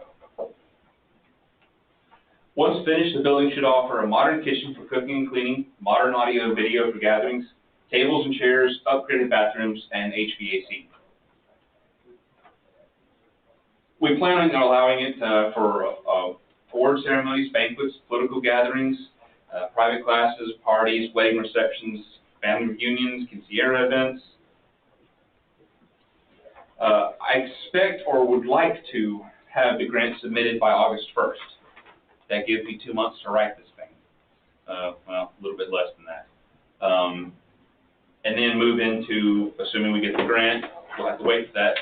First phase will be basically just repair of the roof, attic, HVAC, fireplace will need to be replaced, or not replaced, but repaired, electrical, and we will tie it into the internet as well. And then phase 2, modernization, ADA compliance, kitchen upgrades, floorings, walls, ceiling, security system, as well as the partition door.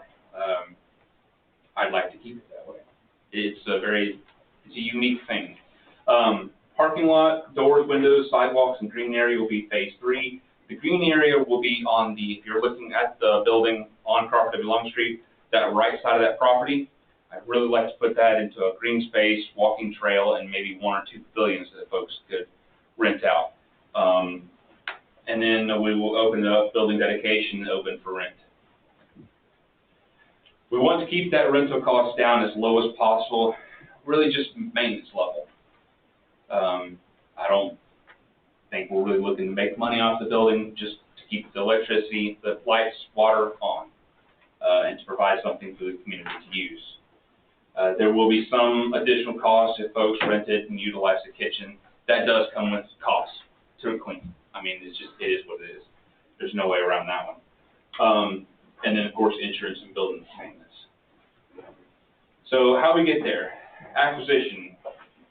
You guys will have to hand it over formally, you know?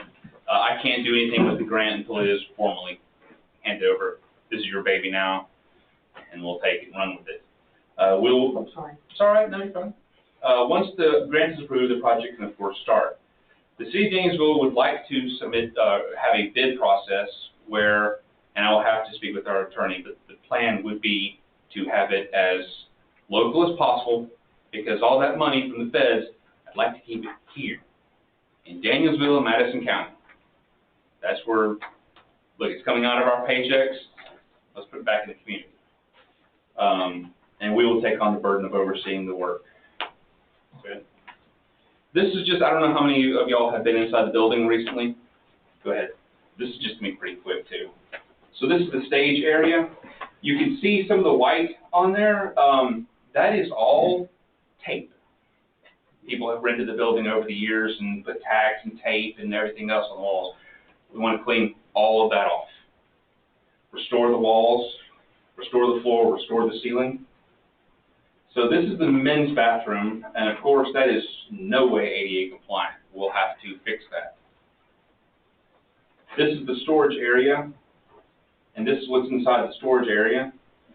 All of that will have to be cleaned out, repaired, replaced, and basically we'll use it as a storage area. This is the partition door. It's currently secured against use. I'd really like to have it repaired and replaced, not replaced, I'm sorry, just repaired. I've spoken with June. I think we may have a few people who can handle this project. This is original to the building. Excuse me, Ma'am, go ahead. I found out from Charles, it's not the doors. The doors are perfectly fine. It's the rail. Well, that makes it easier then. Makes it a lot easier. So once that's fixed and repaired, it can close off and we can go forward. Just an example of what we're seeing everywhere. This is the sort of thing that would not be allowed. We couldn't, and of course, not that the temple's ever allowed it, but people did it anyway. So, next. The fireplace, I really want to leave that there. Take off the wood covering, seal it off. It currently, I'd be willing to lay money on the fact that there are bats in there. We will seal that off, put in some fake logs, make it appear as if it's just a fireplace, like at home. This is the women's bathroom, and this is going to be the easiest one to make ADA compliant, widening the door. Just an example, the roof has had some leaks, and of course we have damage. This is the back side and inside the kitchen area of the fireplace. What we want to do here is have a fully modern kitchen. Stainless steel appliances, stainless steel ovens, everything just like you'd find at a commercial grade kitchen for people to use and have access to. There are some wiring issues we're going to have to get around going. It is what it is, you know. Keep going. And of course, more water damage. Every door and window will have to be either fully repaired or ripped out and replaced. Keep going. This door I'd like to keep as least as appearances go, as intact as possible. So we'll move. This building is actually in what I think is excellent shape. This is the only crack in the entire building that I can see. It's an awesome historic building. Our friends the bats come in and out of here, as well as the chimney. There was water damage here that the squirrels like to go into on this side of the building. I'm sorry, on the left side if you're looking at it, on the right side of the building. Again, this building is old. It needs a lot of TLC. This is the back side of the building in the storage room. And of course, on the other side where you can see further water just where it sits. I know they've come to us for use of the city council chamber or the courtroom over at the city hall. There's various reasons why we can't allow that. We've got secured court documents and everything like that. There's no civic center, at least in Danielsville. We'd like to give them one and open it up for the county residents as well. So this building is perfect for that. It's got roots in the community. It's been here forever. Let's keep it here and keep it useful. Thank you. Cleve, do you have an idea how much the grant request you're going to make it for? I was waiting for y'all to hand the building and everything else over before I started getting quotes. I don't even want to speculate because the second that I throw a number, I don't know, $100,000, $400,000, $500,000, it could wind up being more. So I was holding off on that before I really moved forward with it. Well, Charles, you left out one thing. Charles says he's tired of cutting grass. We'll get the grass cut. All right, sir. Thank you so much. Oh, I'm sorry. Any questions for Officer Williams? and Mike, maybe you can answer this, do you know, what level of security that, this is gonna be a federal grant, so what level of security that you own the property, are they gonna be comfortable with? In other words, is a quick claim gonna satisfy their needs, or is it gonna have to go further, and that might define how best for us to proceed? I have no idea. That'd be the grant conditions. Yeah. And I have not delved into that. I have been waiting to hear from basically y'all. So. The only thing that would come to my mind was they would have to pay $1 for it. And then that would clear them completely, other than the lengthy closing. Well, no, the title issue is what interest, if any, the American Legion still has. Yeah, from what I read, it exhausted in 2013 or 15 or something like that. Great. No, that's the American Legion dissolved. If I don't turn it over, if I don't relinquish it, it stays post 39, Danielsville, Georgia. Okay, I'll go home. You got me still. I didn't know that. I thought they went out. No, but when you said a while ago, let me ask this question, I guess it's appropriate to ask it now. But if we got, get a judge to do whatever that you call that, does that take care of the whole situation? I mean, is that gonna be complex, or is that just something that we just need to go through? So, well, for anyone to have ownership that could be certified for title insurance for purposes of a loan, the typical real estate that you're very familiar with, yeah, that action would be necessary. Right. So would that cost somebody a bunch of money to get done, or is we just gotta get the appropriate people involved to do that? Well, it's a civil action, so it has to be filed by an attorney, either me or the city attorney, if you want to just turn it over to the city and let them handle it. Let me ask this, so this, are we talking about we're talking about the 1.85 acre tract that this is on? Okay, so. Which would have to be surveyed off the other property, because currently I think that survey is showing all the properties together, but. Well, there's a description here of 1.85 acres. Is that what you're contemplating giving the city? Okay, so that's fine. Yeah. So, there's this deed and this resolution together, I mean, well, it's not even worth it.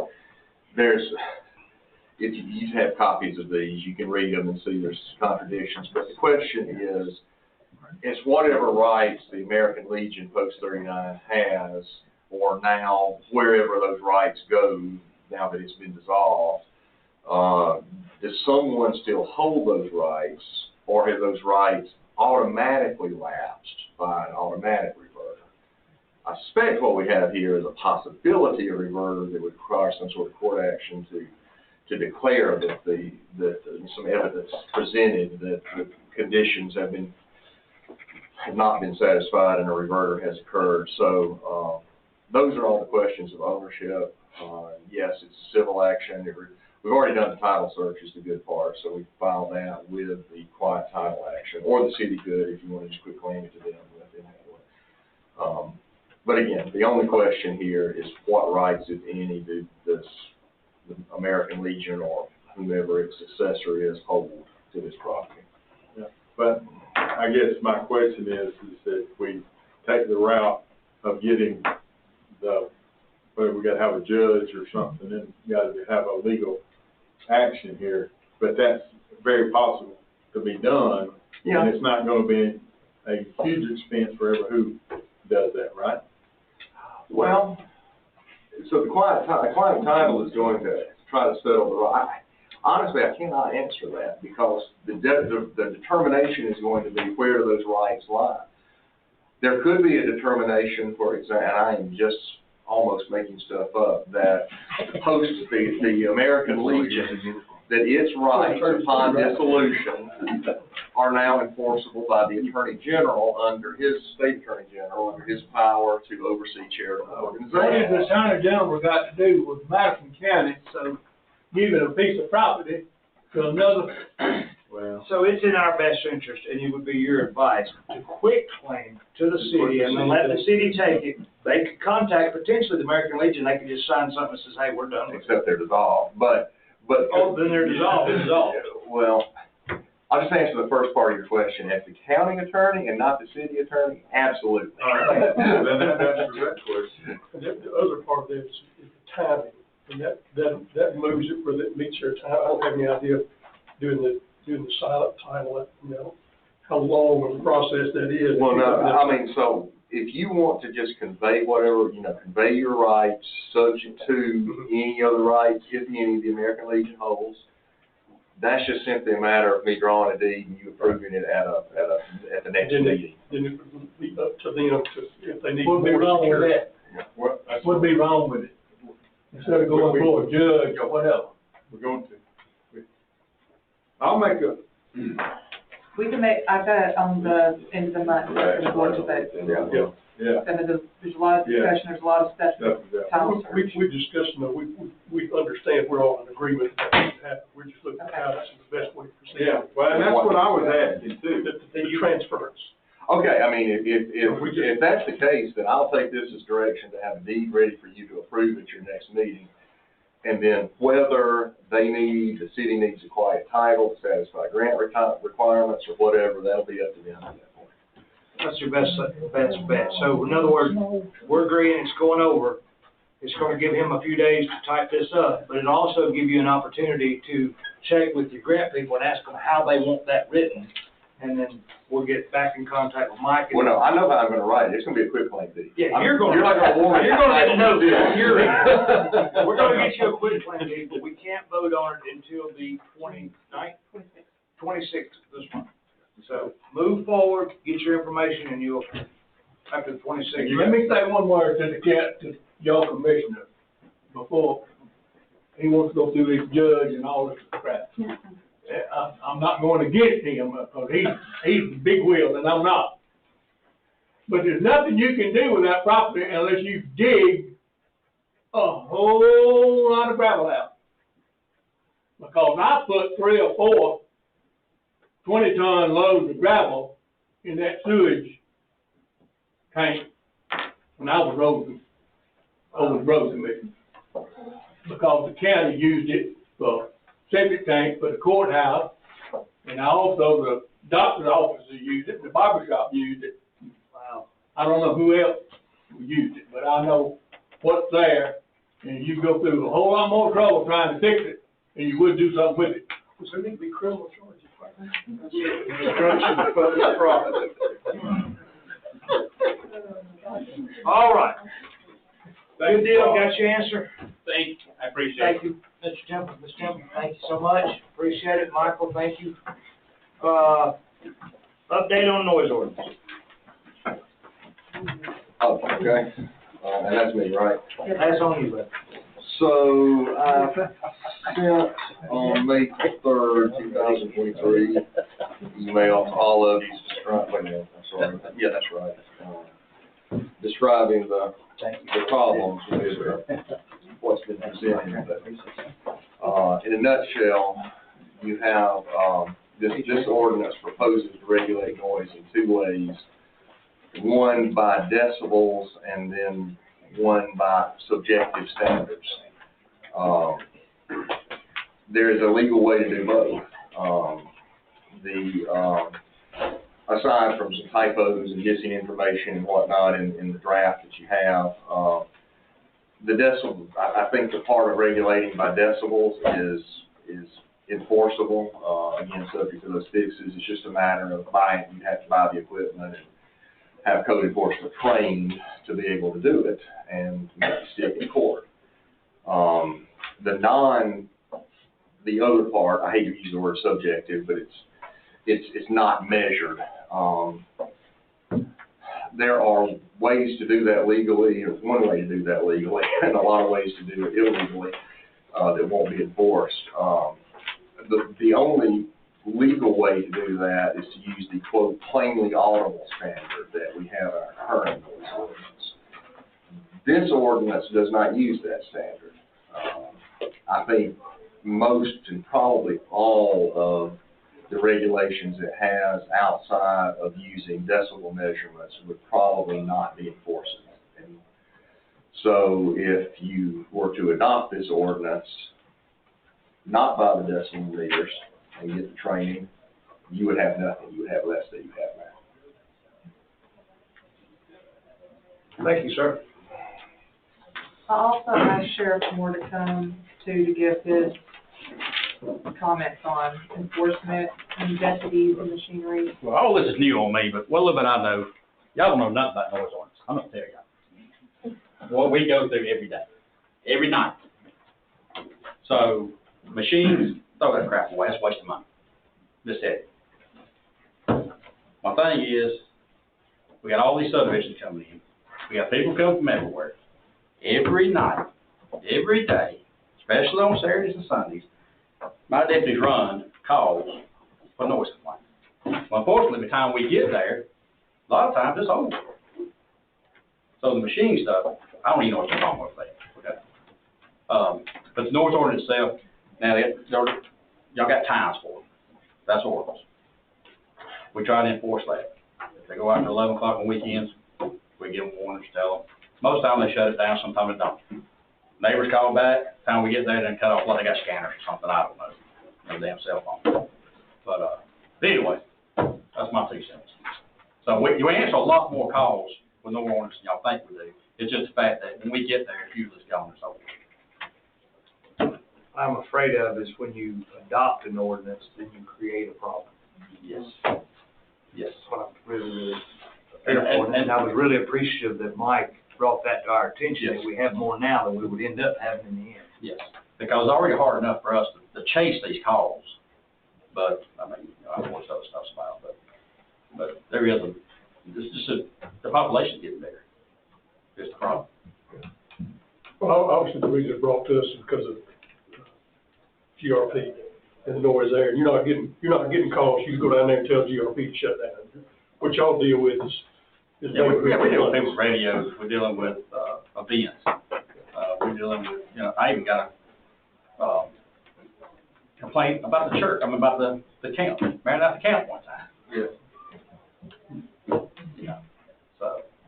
And if you live within a mile of Danielsville, you can complain about the football. There you go. Just say you could. And that noise ordinance is what I was worried about. You could complain about the pumps over at the pump station. Yeah. Oh, right. So, I mean, chicken houses. Oh, yeah. Yeah, because people are catching, when they're catching chicken. Yeah. Well, I hear there's alarm going off all the time. All right, well, we have an update on the noise ordinance. Thank you, Mike. Yes, sir. New business, discuss amendments to, I have a little bit more that I want to go into. Okay. I know y'all ready to go home, but this is what I deal with. I know I have had the discussion with some of the commissioners about taking the residential portion out of the noise ordinance and try to move forward with something like industrial or commercial or business based off of zoning.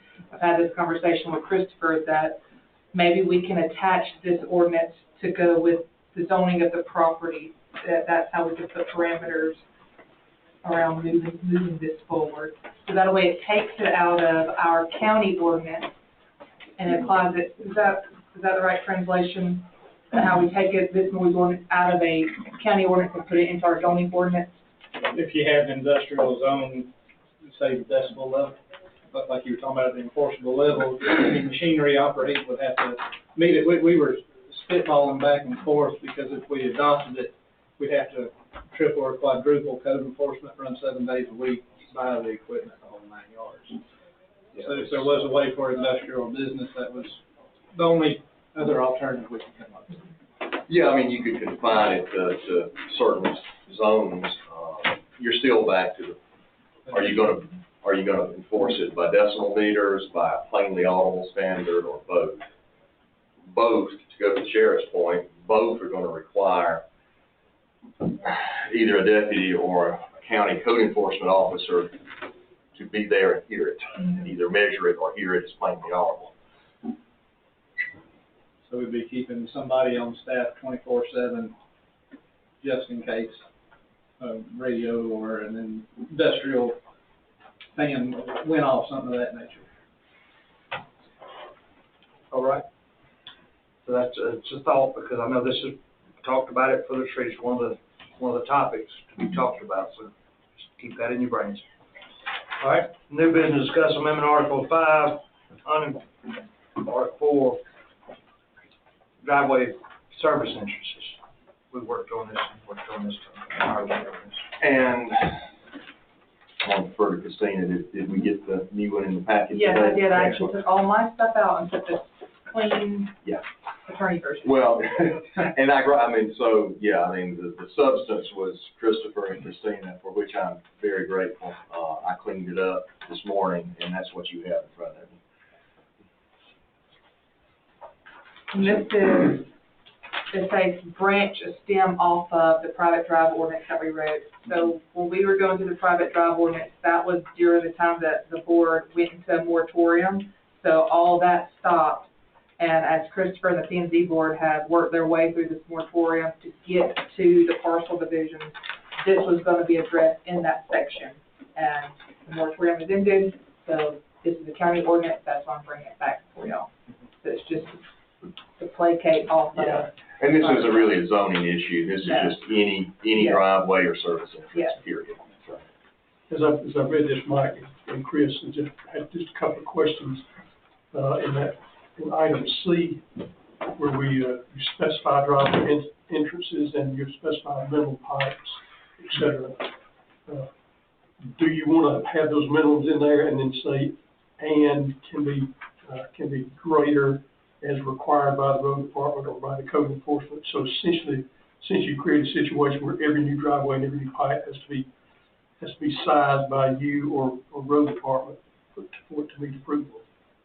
Yeah, it's on down in there, there's another chapter that sort of precludes that. It basically says you're gonna have somebody at the road department come out and inspect it. You may not even need a pipe. You may be in one of those top of the hill areas and the road department deem you don't need one. Okay, now that's not in, because I didn't pick up on that. No.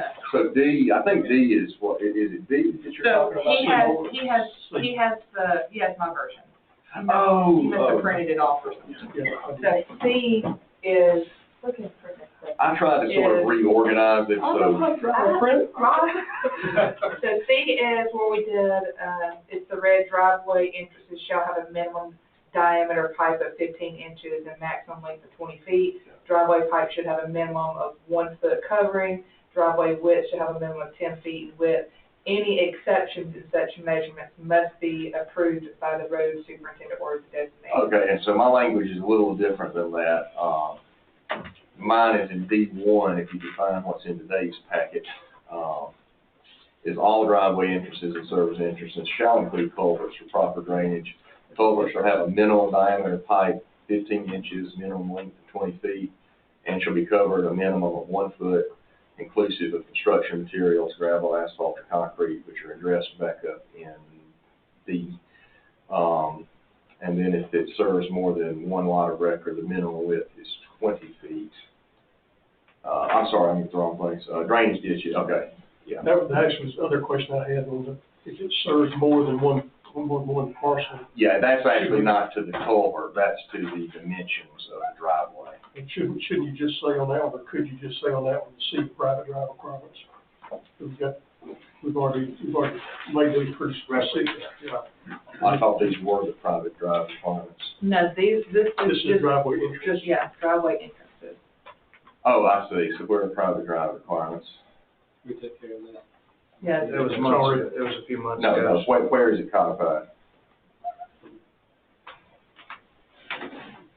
What is it codified? Chapter 58 is the street, roads, and public places chapter. That should be chapter 58.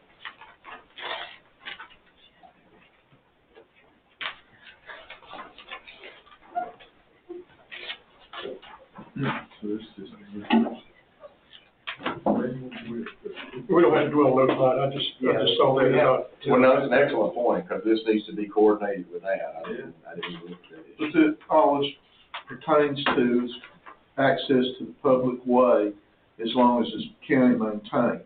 Right. We don't have any jurisdiction over any state roads. No, Right. not Correct. That's right. Okay, so you're talking about construction standards for private roads. Now, is there a distinction between a private road and a driveway? Yeah. Well, now, the private road is access to more than one. So you got a driveway entrance per residence. And you have a separate code for private drive that serves access to more than one. That's right, okay. That private road provides access to 2 or more residences. Correct. So. We don't dictate widths for a single entrance, but we do dictate widths of the drive if it was a multiple. So my whole point in that comment was, Yeah. when you get to that, instead of stating it, point to, I'm asking that question. And which part would you rather just use the private road standards? That I just referred to. We don't have authority over private roads, do we? Private drive. Well, we said, No, we have authority over where it accesses the public way. Yeah, well, that's what my. Yeah, but a private drive, they can do as much as they want to, or as little as they want. Correct, until they split the property multiple times, then it becomes a subdivision, then they gotta meet our road requirements. Yes, and it has This to is be one of the paved. loopholes. Yes, it has to be paved and inspected. We All right, can do this. Private road, then we're gonna take that road, it's not a private road. Yes, it is until we adopt it. If you're gonna, if you're gonna construct a new private drive, yeah. So the private road is a required width of 60 feet, minimum width of 60 feet. A driveway or service entrance, as written here in C1, is a minimum width of 10 feet. And the 60 feet being that if it ever becomes a public road, that's what we need for. 60-foot right away, yeah. So again, we're on this that we're reviewing here, we're just talking about where it joins the public road. Exactly. That's So right. I'm just saying, we just need to make sure that those two are the same.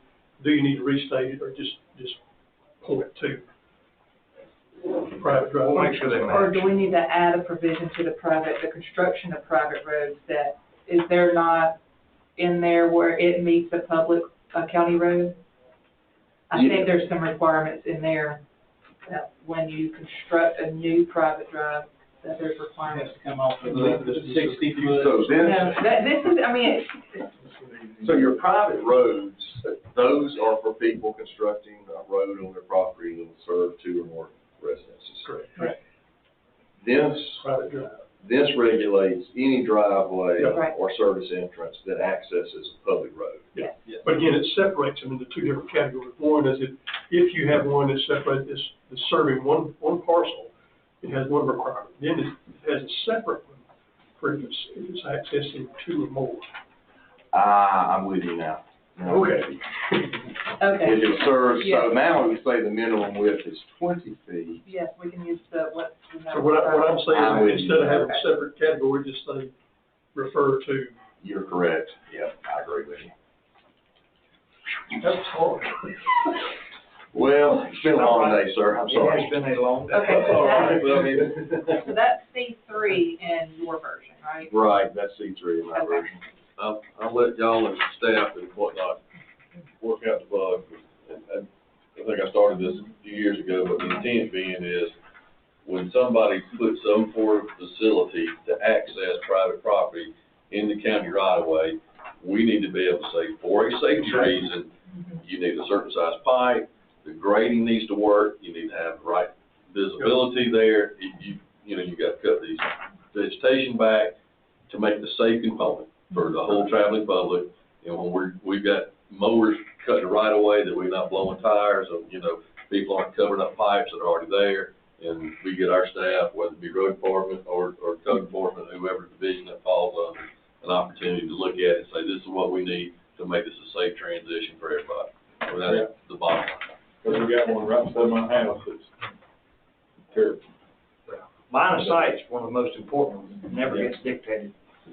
All right, Well, none of that is in here. it's not, well, There's it an does. application that, In there, it says the road superintendent will inspect the site. Or it designated. Well, I haven't read your version, I'm sorry, I read the one that I seen earlier today, that said the road superintendent will come on the site, when you buy your permit, he'll tell you what size pipe you're gonna need, because you may have a 10-foot ditch there. He's gonna tell you what size pipe, where to put it, how wide it's gonna be, and how much line of sight you got of the placement of it. That was my first statement. Do we want to even put minimums in there if we're going to require every driveway to be reviewed by the road department to define? You put your widths in, but when you start talking about pipe sizing. Okay, I'm pretty sure what Christina's version said and what mine said was the permit's issued if the requirements are met. So superintendent can't go there and make up requirements. If there's no requirements in here for sight lines, he can't impose any. You are correct. So there ain't any in here right now. We're not ready yet. Pipe sizing. All right, so we're not ready. We need to revisit that.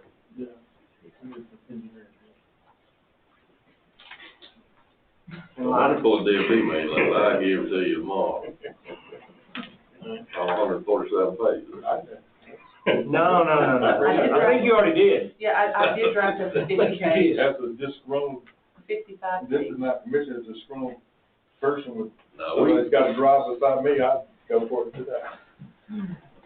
All right, gentlemen, so we're not ready, so we're gonna move on, plus it was just discussion anyway.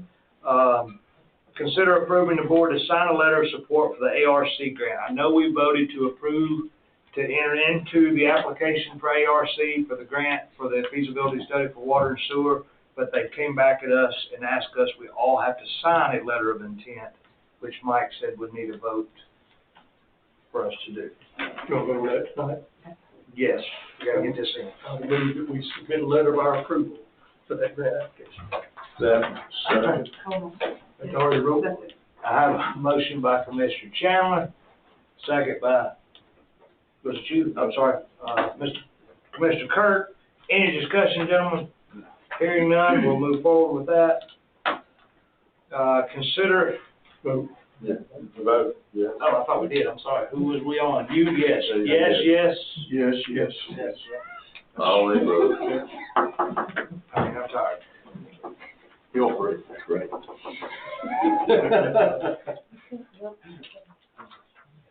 I've already. Yeah, don't do that. Consider approving the indigent defense agreement and budget for 2024. Mike, you wanna? You can or I can. I mean, this is the one we do every year. Last year, we paid less because they used reserves, that they had a refund due to COVID, but this year, of course, that's been used up. So this year, we're back to where we were the year before and a little more. Much thanks to, I will give a shout out to Susan Payne. Out of all 5 counties, she's the only one who looked through here and found the error in the math, and she and I just redrafted it for them, so what you have should be correct. The only question I had was when I saw it, I did not quite understand why. I know it's based off population. It's actually based off case count. It's supposed to, that's what I thought, it was supposed to be based off case count, which Franklin County's higher than us, if you ask the court system. Rolling 5-year average. So, Rolling 5 years. yeah, they've always said we've been second, because the other formula that we have to do on how they disperse the DA's money, Yeah. we're always second behind Franklin County. But this time, we're at 26%, and they're like at 20%. Oh, So those two maths don't add up. I didn't have access to that info, so I can vouch for that. Because I actually called, wanted to know why we had to pay more than everybody else, but I didn't call on this one, because this was a new one to me. Right. Anyway, consider approving, again, it's just to consider, you don't need to vote on this tonight, but it does need, Yes. you do need it tonight? All right, motion to, did I ask for a motion to approve? Yes. No, I have a motion to approve. I make a motion to approve. All right, motion by Commissioner Kurt, second by Commissioner Adams. Any discussion, gentlemen? Hearing none. Derek? Yes. Yes. Yes. Thank you. Urgent matters, sir. Anybody? Executive session, discuss real estate acquisitions, personal matters, and potential litigation. Not on your life, sir. Commissioner Dawson. Move adjourned. Thank you, sir. We change our ways. I'll let you go. What? Oh, man.